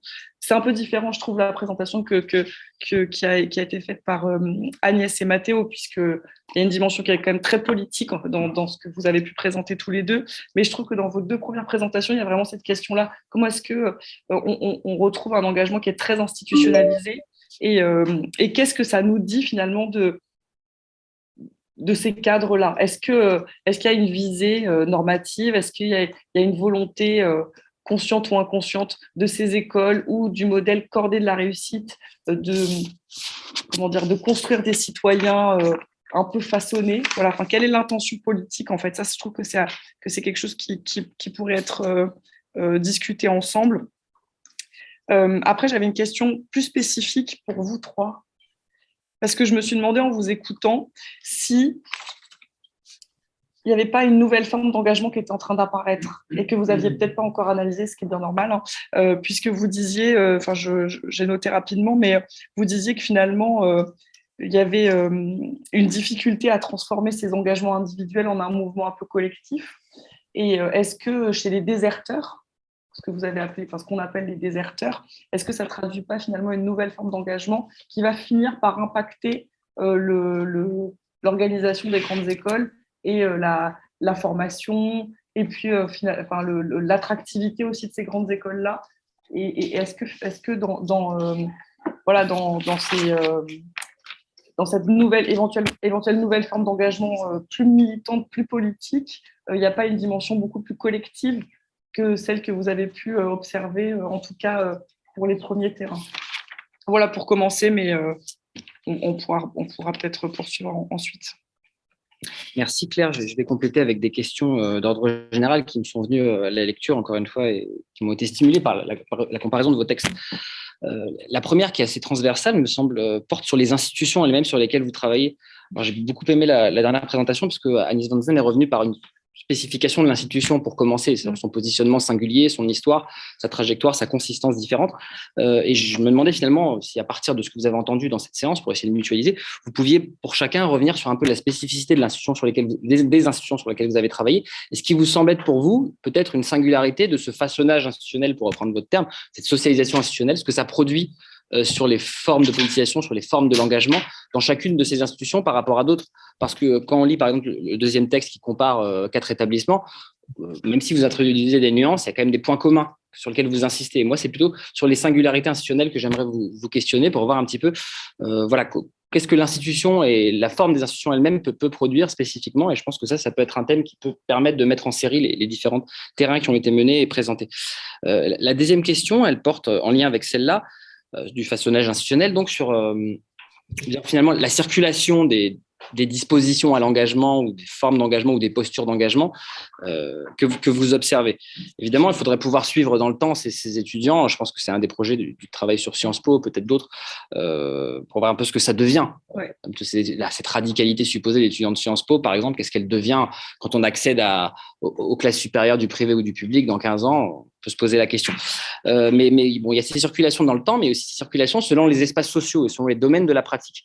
Or, vous avez des entrées qui sont focalisées sur l'institution et ce qui se passe dans l'institution, pour beaucoup. Si ce n'est peut-être la troisième communication, est insistée des autres engagements à l'extérieur, dans les milieux associatifs ou autres, ce qui apparaît pas du tout dans les deux premières communications. Du coup, on a envie de vous demander, du point de vue des engagements, non pas seulement dans l'institution scolaire qui pratique, mais ailleurs, est-ce qu'il y a des formes de porosité, de circulation? Est-ce que ceci n'a pas de lien? Est-ce qu'il y a un cloisonnement sectoriel en la matière? Cette question des circulations et les articulations avec finalement d'autres sphères de vie, mais d'autres sphères militantes, d'autres catégories d'engagement. Est-ce que vous pouviez revenir sur votre terrain respectif? J'avais une troisième question transversale qui va un peu dans le sens de certaines remarques de la première communication, mais qui m'interrogeait sur plus globalement en fait sur cet espace des grandes écoles. Peut-être qu'Agnès, avec son expertise de travaux internationaux, pourrait nous en dire plus aussi, sur un peu l'historicité finalement de ces formes d'engagement. L'historicité au sens où, depuis une vingtaine d'années, si on suit par exemple les résultats du bouquin Martial Foucault, Anne Muxel, il y aurait une radicalisation à gauche de certains étudiants dans l'espace des grandes écoles. Il y aurait des développements de formes de radicalité politique sur les enjeux environnementaux, on en a entendu parler, sur le RSE, sur les enjeux de genre, etc. Si on avait une lecture très, très boltanskienne du processus, on pourrait dire qu'il y a une forme de récupération de la critique par les institutions des grandes écoles, récupération des critiques assez classiques sur les inégalités sociales, l'inégalité de genre, etc. Mais finalement, moi, ce qui m'intéresserait spécifiquement, puisqu'on a un bel échantillon aussi, c'est de savoir comment ça se passe du point de vue des temporalités. C'est-à-dire, quelles sont les écoles qui ont d'abord incorporé pour les premières ce type de critique et qu'on peut retrouver du point de vue des engagements étudiants. Où est-ce que ça se développe d'abord? Est-ce que Sciences Po a ce rôle précurseur dans tous les domaines? On le sait quand on regarde les dispositifs type ZEP Sciences Po, etc. C'est à Sciences Po que ça a émergé, dans le cas de la France en tout cas. Mais du point de vue des politisations des engagements des étudiants, est-ce que, par exemple, si on va du côté des écoles d'ingénieurs, il y a une sensibilité plus ancienne aux enjeux environnementaux ou pas du tout? Et c'est un petit peu comment ça a pu circuler d'une institution vers une autre et comment ça s'agence, comment l'espace des grandes écoles, les positions des uns étant dépendantes de celles des autres, le caractère relationnel de tout ça. Est-ce que vous avez des hypothèses, vous? Est-ce que vous savez un petit peu, voilà, même sans tomber dans un raisonnement causaliste, ça part de là, donc ça va là, mais les affinités électives, elles sont aussi temporalisées. Où est-ce qu'on en est un petit peu sur ces questions? Et enfin, j'avais une dernière remarque ici qui m'a un peu étonné, notamment les deux premières communications, c'est l'aspect quand même assez gender blind de tout ça. C'est-à-dire que vos écoles d'ingénieurs, vos écoles de commerce, elles sont quand même pas neutres du point de vue de leur composition. Et j'aurais bien aimé avoir dans chaque cas une présentation un peu morphologique de qui sont ces étudiants, au-delà de 40% de CSP+, etc., qui est déjà assez rudimentaire, mais au-delà de ça, mais en termes de genre, en termes d'origine, etc. Et ça manque un peu, notamment sur des filières hyper genrées, type école d'ingénieur, etc., on aurait pu s'interroger. Et quand en 2014, je crois que le terrain commence à la centrale et que les enjeux de genre, ils émergent pas, c'est peut-être aussi à rapporter à qui sont les encadrants et qui sont les étudiants pour beaucoup, peut-être. C'est peut-être une hypothèse spontanée qui fonctionne pas. Mais voilà, il y a tous ces enjeux-là qui me semblent avoir complètement disparu ici aujourd'hui de notre discussion, un peu moins dans la troisième communication où classes genre race ont été davantage articulées oralement, mais il me semble que c'est quand même un point important et assez classique de la sociologie de l'éducation, ces différenciations genrées, et que là, elles ont vraiment du sens dans les grandes écoles du fait des spécialisations et d'orientation dans l'enseignement supérieur. Voilà, peut-être qu'on reverra s'il y a d'autres questions après. Claire, je te laisse compléter. Juste une dernière question, pardon, après on arrête de parler, mais une question qui va peut-être moins, enfin vous avez un peu plus répondu Agnès et Mathéo dans votre présentation, mais une question peut-être plutôt pour vous. Est-ce que les idéotypes que vous avez pu observer, est-ce que vous les retrouvez dans d'autres formes d'engagement, ou est-ce que c'est très spécifique au terrain que vous avez pu analyser?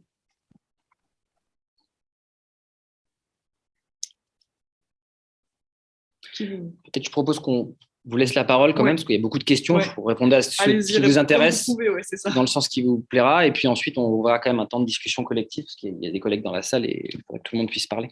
Je pense que peut-être le plus simple, c'est que chaque vous allez là-bas pour répondre et non désactive ici pour pas qu'il y ait d'écho. Et rapidement, parce que... Ou alors on vous passe l'ordi, peut-être, sinon si vous voulez pas bouger. On vous passe l'ordi à la limite comme un micro. Désolé. On fait quoi? Non, mais ils vont là-bas. Ils vont là-bas, ok. Donc on va couper ici. Okay. En effet, ça fait beaucoup de questions en 21 minutes, donc on va sélectionner peut-être pour les plus simples et rapides sur la question de la manière de définir l'engagement.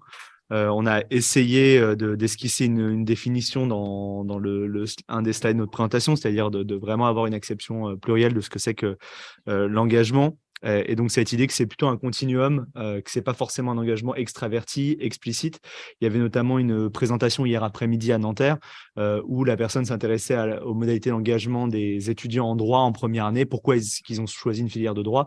C'est un peu en ce sens-là, c'est-à-dire qu'on ne va pas en droit, ou en tout cas la majorité ne sont pas en droit par militantisme immédiat, et c'est quelque chose qui se construit après. Mais donc, voilà, l'engagement sous la forme d'une justification des choix et des activités. Alors, sur la façon dont l'institution norme l'engagement, ce qui est intéressant avec le cas des cordées, c'est que c'est d'abord une politique publique. Donc, la question du haut vers le bas, elle est très, très, très explicite. Et en revanche, après, il y a des modalités très différentes d'appropriation de cette politique publique. On le voit avec un GSUP, où c'est une association étudiante, ils sont en autonomie quasi complète. Et de l'autre côté, c'est une ICEN, où c'est l'université qui va prendre ce dispositif et dire comment on organise le phénomène d'appropriation de la politique publique. Voilà, je ne voudrais pas qu'on réponde à tout et laisser du temps aux collègues, mais Sébastien, je ne sais pas s'il y a des questions que tu voulais qu'on... Non, mais c'était un point de complément. Donc, c'est, entre guillemets, l'égalité des chances, le sujet pour nous. Déjà, l'appeler comme ça, c'est un biais, mais et si un historique, et Mehdi l'avait fait un peu dans la présentation, l'historique, en tout cas, l'histoire racontée qui domine, le récit qui domine, c'est que ce serait l'ESSEC qui a inventé ça, et ça s'appelait peut-être déjà les Cordées d'ailleurs. En tout cas, c'est eux qui ont réussi à percer avec cette marque, je ne sais pas comment l'appeler. Et pour moi, c'est déjà un peu significatif, c'est les écoles de commerce de prestige, ou en tout cas les 10 premières, là, etc. Parce qu'une fois qu'il y en a une qui fait quelque chose, les autres s'alignent. Et ensuite, ça a été généralisé, entre guillemets, par le ministère. J'ai l'impression, aux universités, donc 2008-2009, c'est Pécresse, gouvernement de droite. Et puis, donc il y a une politisation comme ça implicite, mais l'effet, entre guillemets, d'injonction du haut est important. L'effet aussi comment on dit, de dissémination entre établissements, de concurrence et d'assimilation entre établissements est important. Et il y a, pour moi, sans doute, alors je ne pourrais pas faire une généalogie, mais école de commerce, les autres grandes écoles sont souvent régulièrement sous le feu des projecteurs et donc doivent quelque part se justifier de si, on a un truc pour y faire, on y travaille. Et les universités y travaillent et ça rentre beaucoup moins quand même dans leur discours institutionnel. C'était hyper intéressant la première et que nous, on n'a pas fait encore, c'est d'étudier le discours de l'institution globalement, d'étudier le discours des acteurs, c'est-à-dire de l'opérationnel qui cherche à recruter des tuteurs, etc., dans le sous-bureau et qui est un peu très seul sur son sujet. Mais voilà, dans les universités, c'est moins pénétré. Et je pense que ce qui est en train de se passer là, si on est dans les tendances, c'est la différenciation des universités et d'ailleurs le mélange, entre guillemets, entre universités et grandes écoles avec les EPE ou les choses comme ça qui vont commencer à contribuer à diluer cette séparation grandes écoles, universités. En tout cas, je ne dis pas que ça aura des impacts sociologiques très, très tôt. Mais voilà, je m'arrête là. Peut-être aussi très, très rapidement sur la toute dernière question sur est-ce qu'on retrouve les idéotypes dans d'autres formes d'engagement. Et en fait, typiquement sur la dernière présentation, on voit bien qu'on retrouve certaines des catégories, notamment ce que vous avez appelé le stratège. Ça correspond quand même plutôt bien à l'entrepreneur dans notre cas. Il faudrait voir, et à ce titre-là, nous, on a vu sur la thèse de Chloé Adler cette synthèse qu'elle fait aussi dans le papier, qu'elle fait des formes d'engagement étudiant. Et c'est un peu ça qu'on aimerait essayer de voir, si ça complète, si ça se superpose, ou si le fait de s'intéresser aux cordées de la réussite, ça crée en fait deux nouvelles catégories. Donc ça, c'est vraiment la suite de l'analyse. Voilà, on s'arrête là. Oui, moi je voulais merci pour toutes ces questions et commentaires très intéressants qui vont nous aider à continuer à penser ça, parce que c'est encore au stade embryonnaire, hein, comme on le disait, on est encore, on a essayé de poser quelque chose de stabilisé pour aujourd'hui, mais on est encore dans des débats, et je voulais réagir sur cette question transversale, qu'est-ce que l'engagement pour nous, combiné à la question sur la spécificité des institutions dans lesquelles on travaille, parce qu'il me semble que ce qui a été difficile dans notre échange, c'est cette temporalité d'abord, aussi nos inscriptions théoriques, même si on pense tous avec la sociologie, moi par exemple je regarde plus la subjectivité, je crois Christophe, dis-moi si je me trompe, que tu étais plus sur la temporalité, l'engagement dans le temps aussi, dans le cursus. Walken, je ne saurais pas le définir, mais Engagement citoyen. Voilà, sachant qu'à l'EM Lyon en 2020, c'est ce qui t'a sauté aux yeux. Et enfin, pour définir l'institution, en tout cas école de commerce pour moi, la différence des écoles d'ingénieurs comme Centrale chez Christophe, c'est des écoles quand même qui, comme je le disais, répondent à une demande d'étudiants qui n'ont pas de vocation, c'est-à-dire que, en tout cas, qui manquent de vocation, qui n'ont pas un projet professionnel très précis. dans le sens où ils ne sont pas formés à être des professionnels comme les médecins, les ingénieurs, avec des techniques, avec des métiers particuliers, mais ils sont formés à avoir une certaine posture. Donc, je pense qui est définie par la littérature, la posture de manager, je crois qu'on peut l'utiliser. Donc, cette combinaison de profil des étudiants avec la proposition des écoles dans lesquelles ils investissent, sachant que, comme je disais, il me semble que moi, quand je dis les grandes écoles de commerce, c'est les écoles qui se promettent et se promeuvent grandes. Elles promettent une forme de distinction aussi après sur le marché de l'emploi.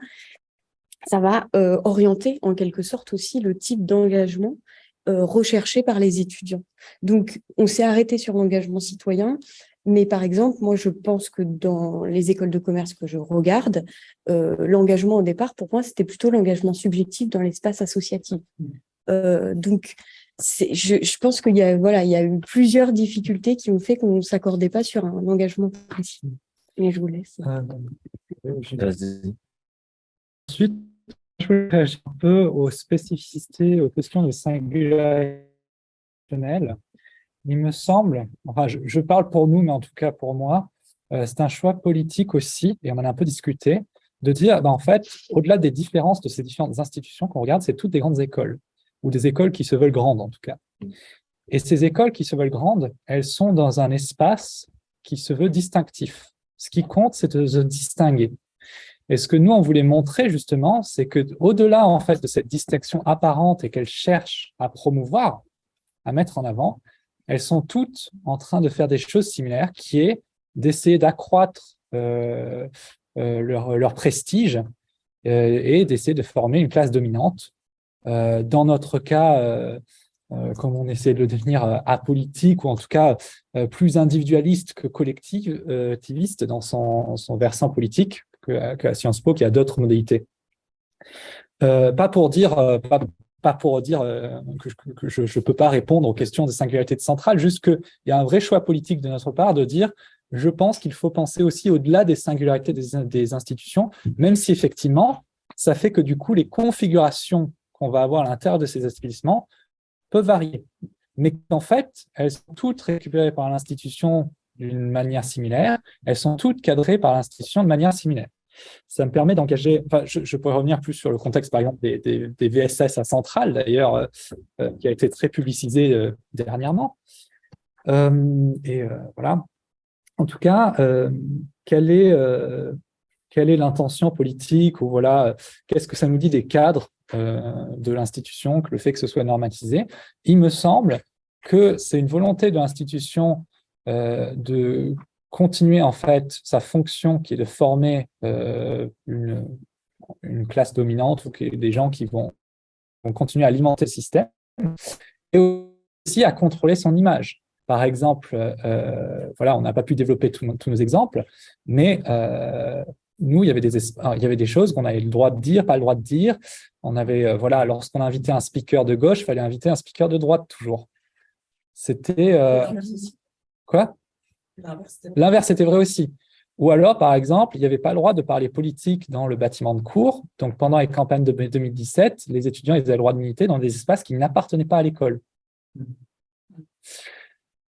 centrale. Voilà. Et je dis ça, mais même, par exemple, à Sciences Po, je n'ai pas enquêté dessus, mais on va dire, je connais un petit peu quand même, l'engagement politique, c'est aussi contrôlé par l'institution à l'administration. Et si jamais on fait quelque chose qui ne plaît pas, on se fait casser les doigts.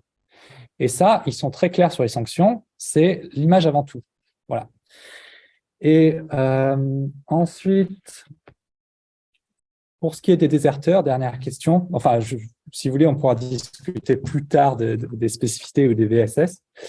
Sur les déserteurs, je ne suis pas exactement sûr, en tout cas, voilà, je ne parle pas pour le groupe parce que là, c'est plus une influence personnelle, je ne suis pas sûr que c'est une nouvelle, enfin, c'est une nouvelle manière de faire carrière ou de vivre sa vie, j'aurais envie de dire, plus qu'une nouvelle forme d'engagement, dans le sens, voilà, ce qu'on disait, c'est plus, nous, quand on parlait des déserteurs, c'est est-ce que ça fait sens pour moi, mon métier? Est-ce que je suis heureux dedans? Et en fait, le nombre n'est pas énorme de ces gens qui partent, et finalement, c'est très médiatisé, on voit plein d'articles dans les journaux, il y a des enquêtes dessus, mais ce n'est pas la majorité des gens. Et en fait, ils n'ont pas d'engagement politique, si ce n'est j'écris un livre pour dire à quel point le système serait meilleur. Je me moque un petit peu parce que quand on lit les articles de journaux, c'est vraiment regarder, voilà, et même voilà, sur les contestations dans les grandes écoles récentes, c'est très médiatisé, mais en fait, il y a peu de choses qui bougent, quoi. Et si Oui. je peux pas, pardon. Et sur la question de la désertion, j'allais ajouter que je constate que les écoles tendent à récupérer ce mouvement de désertion à travers ce qu'ils appellent l'individualisation des parcours. Pour dire, il y a aussi des parcours atypiques, des gens qui ne veulent pas du système classique. On a de la place pour vous, on a de la place pour des gens qui veulent faire autre chose. Et comment ils intègrent ces personnes, c'est notamment avec des doubles diplômes, pour dire, il y a des gens qui s'intéressent beaucoup au mode social dans une autre perspective que comme on vend ça en école de commerce, on fait double diplôme et humanité et ou sciences politiques et école de commerce. Et ils essaient également de vendre d'autres carrières que celles qui mènent au monde classique de l'entreprise. Et aussi, ils font en sorte toujours de répondre à une demande sociale. Ils essaient de voir ce que demandent les entreprises en termes de RSE, en termes de tout ce qui sont les nouveaux enjeux sociaux et écologiques, pour dire, voilà les actions qu'on fait. Et autant que faire se peut, ils mettent en lumière les engagements étudiants dans ces domaines-là. Par exemple, à EM Lyon, j'ai par exemple, l'exemple qu'a mentionné Margot sur Balance ton stage. Et pour cet exemple, l'idée, ça vient de 3 étudiants qui ont vécu ce qu'elles appellent, il y a deux filles et un garçon, les 2 filles ont vécu ce qu'elles appellent le racisme ordinaire en entreprise durant leur stage. Et à la base, ils ne voulaient pas en faire un mouvement. Quand elles sont venues à l'école pour porter plainte et à cause du sexisme qu'elles ont vécu en entreprise, l'école a dit, mais pourquoi ne pas faire, parce que l'idée à la base, c'était juste de blacklister l'entreprise, mais l'école leur a suggéré d'en faire un mouvement et voilà comment est né Balance ton stage. Et d'une part, il y a cette volonté du côté des étudiants parfois de sensibiliser aux enjeux sociaux, mais aussi il y a cette forme de récupération par les écoles pour montrer l'enjeu de visibiliser ces engagements. C'est important pour les grandes écoles pour montrer qu'elles sont pour un nouveau système, et c'est comme ça que ces écoles emboîtent le pas pour faire partie peut-être d'un nouveau système qui aura plus de place pour ces déserteurs qui sont peut-être plus des exceptions dans le système. Et d'ailleurs, le tournant depuis 2017-2018, il faut savoir qu'il y a aussi un arrêté qui promeut maintenant l'engagement citoyen dans les établissements supérieurs, d'enseignement supérieur. Donc maintenant, c'est légal aussi. Enfin, Oui, j'allais juste ajouter oui, bien sûr, par rapport à ces déserteurs, étant donné qu'on a interrogé des étudiants en cours de parcours, on n'a pas interrogé les déserteurs, mais je crois qu'il y a quand même 2 tendances dans le discours des étudiants qui ressort. C'est soit alors, par exemple, c'était le cas de Martin, donc je n'ai pas eu le temps d'explorer, mais un étudiant qui me disait « En école de commerce, j'apprends à vendre, mais plus tard, je sais que je ferai un métier qui va avec mes valeurs. » Donc, une projection un peu idéalisée d'une possibilité de combinaison entre, on va dire, le business et les questions d'utilité sociale, ou d'autres étudiants qui, pour le coup, je crois que ça a déjà été dit tout à l'heure, mais pensent leur carrière en 2 phases professionnelles. La phase où ils travaillent, ils gagnent de l'argent, et la phase où, en ayant fait ça, ils pourront passer à autre chose qui est plus approprié à leurs valeurs, à une utilité sociale, mais sans jamais penser l'impact de la première phase professionnelle. Voilà.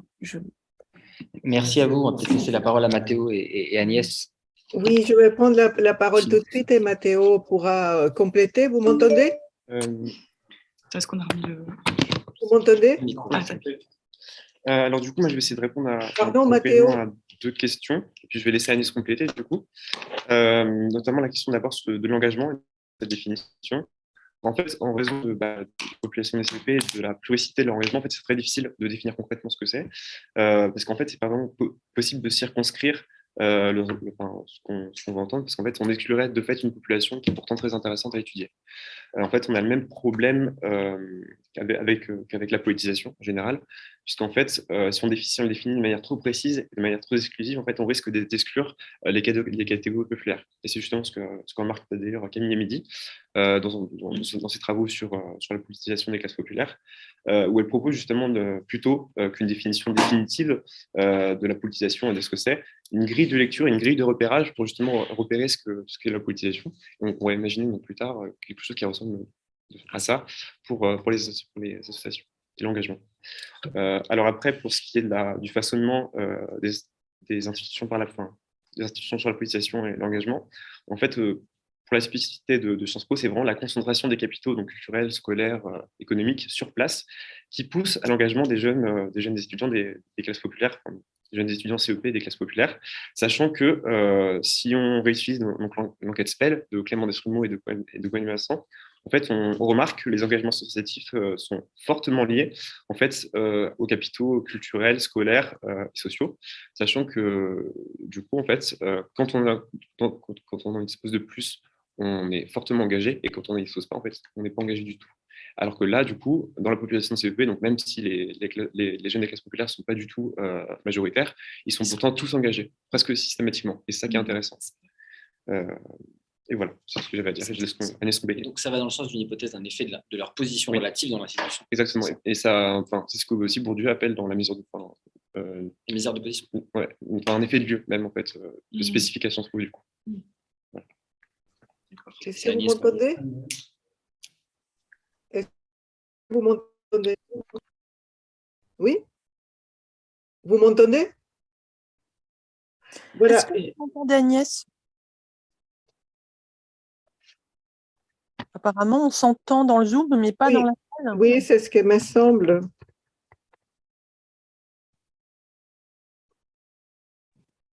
On vous entend. D'accord. Très bien. Donc, je voulais revenir sur la définition de l'engagement, même si Mathéo, effectivement, a commencé à donner quelques pistes sur l'idée que, n'étant pas politologue moi-même, je travaille plutôt avec une définition très sociologique et interactionniste de l'engagement. C'est vers quoi se dirigent les énergies des personnes. Et donc, c'est pour cela qu'on peut parler d'engagement dans les études comme d'engagement dans les associations, avec l'idée que ces engagements peuvent avoir un versant identitaire très fort, c'est-à-dire en quoi ça transforme les personnes, et aussi un versant militant par rapport à qu'est-ce qu'on cherche à changer dans la société, dans le monde.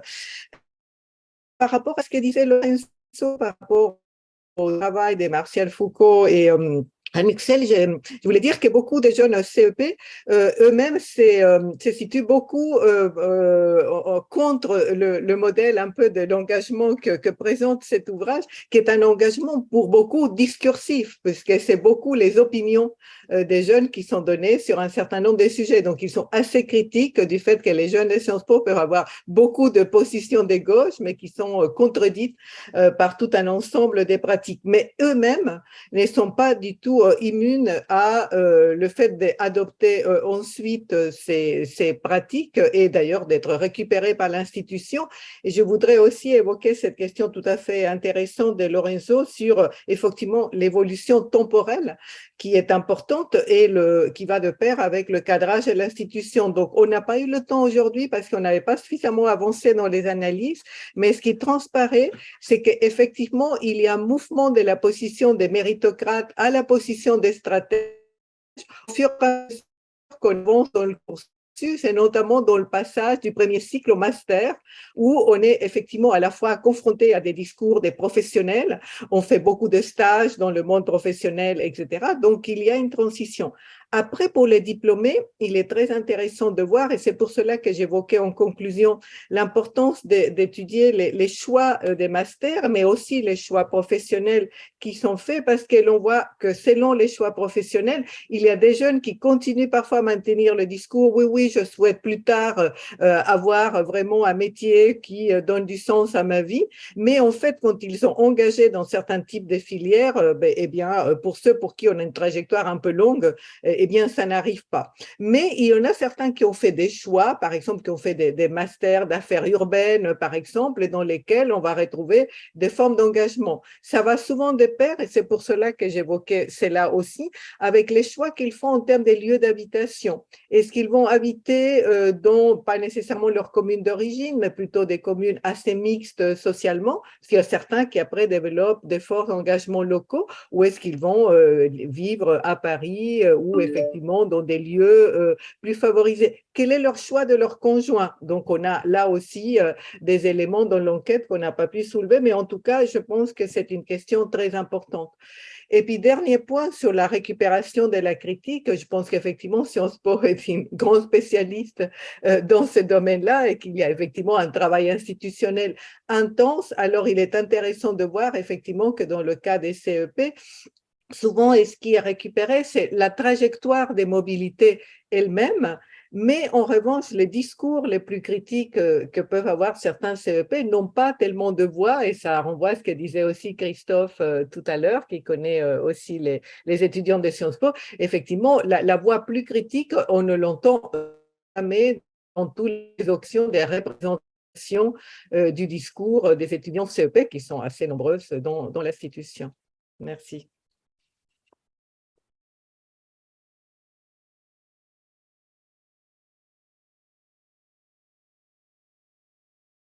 Il est 13h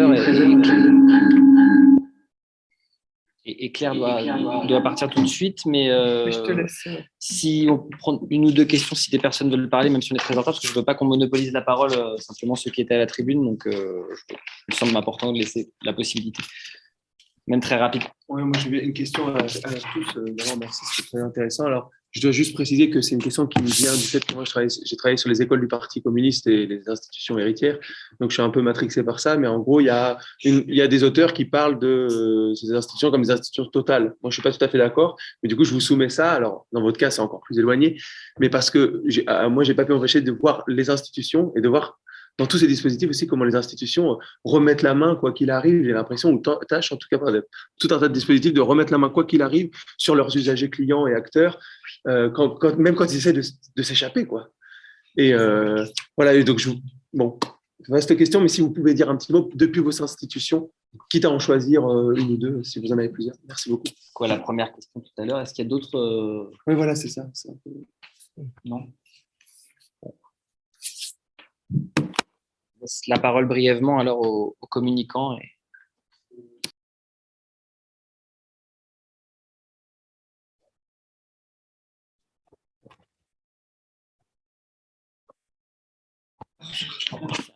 Voilà.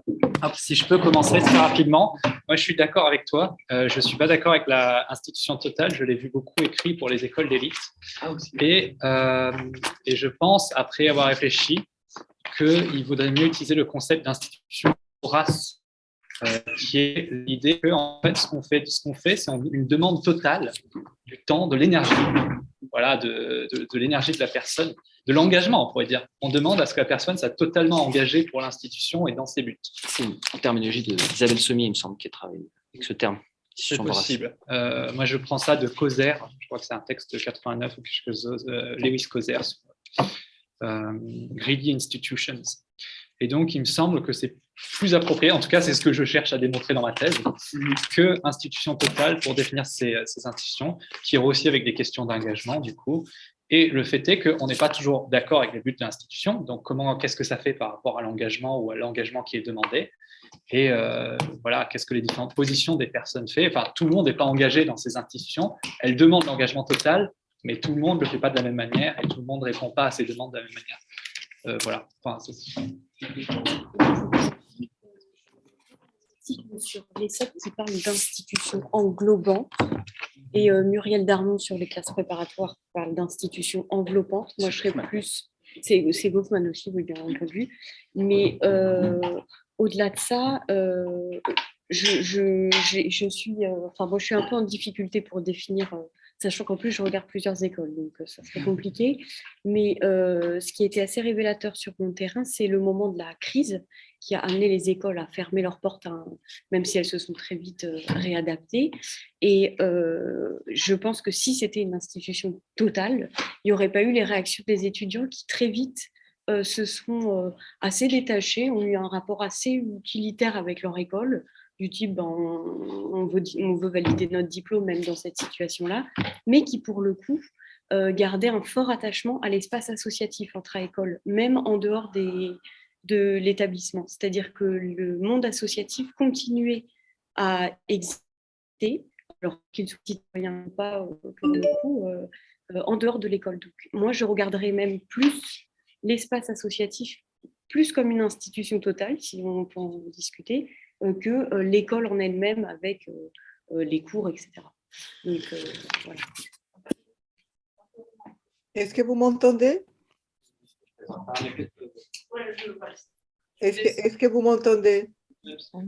Oui, en fait, un élément de terrain. C'est vrai qu'on prend beaucoup de place. Ah, désolé. Ouais, juste un élément de terrain que je voudrais mentionner.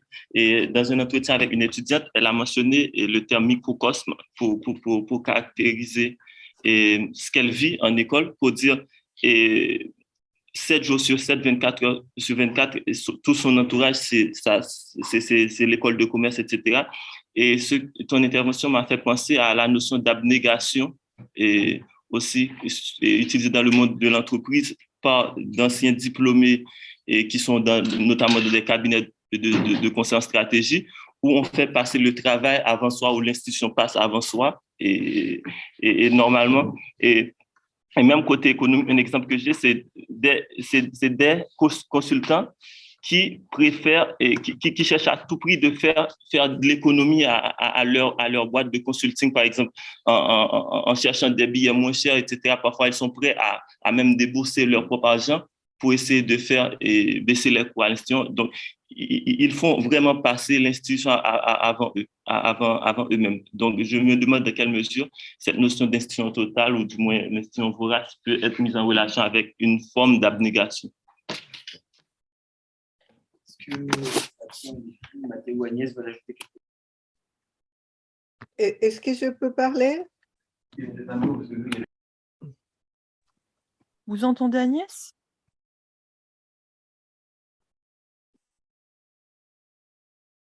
Agnès, vous voulez dire quelque chose? Oui. Mais rappelez-moi. Est-ce que vous m'entendez? Bonjour, Agnès souhaite parler. Est-ce que vous l'entendez? Oui. Oui. Très bien. Donc, je vais dire juste un petit mot pour dire qu'effectivement, dans la littérature, que ce soit sur les institutions totales, englobantes, enveloppantes, etc., l'accent est mis sur un certain nombre de traits organisationnels qui permettent effectivement l'emprise sur les individus, également sur le fait que ces institutions souvent monopolisent l'accès à des positions désirées par les personnes, qui peuvent être tout simplement la sortie, comme la sortie de la prison, ou monopoliser effectivement l'accès à des positions prestigieuses comme les grandes écoles.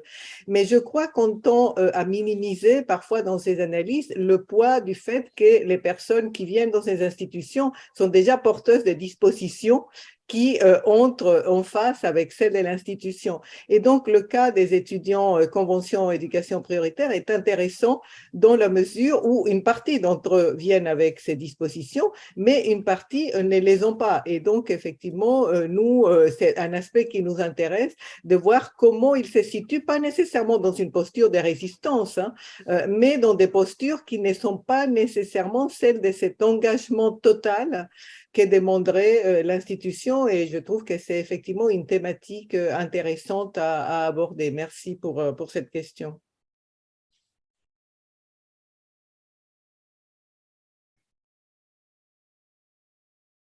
Du coup, on arrive au terme de cette session avec beaucoup de retard. Désolé collectivement. Puis, du coup, bon appétit. Et puis, merci à celles et ceux qui n'ont pas pu être parmi nous, mais qui ont participé tout de même à distance. Et du coup, à bientôt pour la suite. Je crois qu'il y a une session dans 3 quarts d'heure maintenant.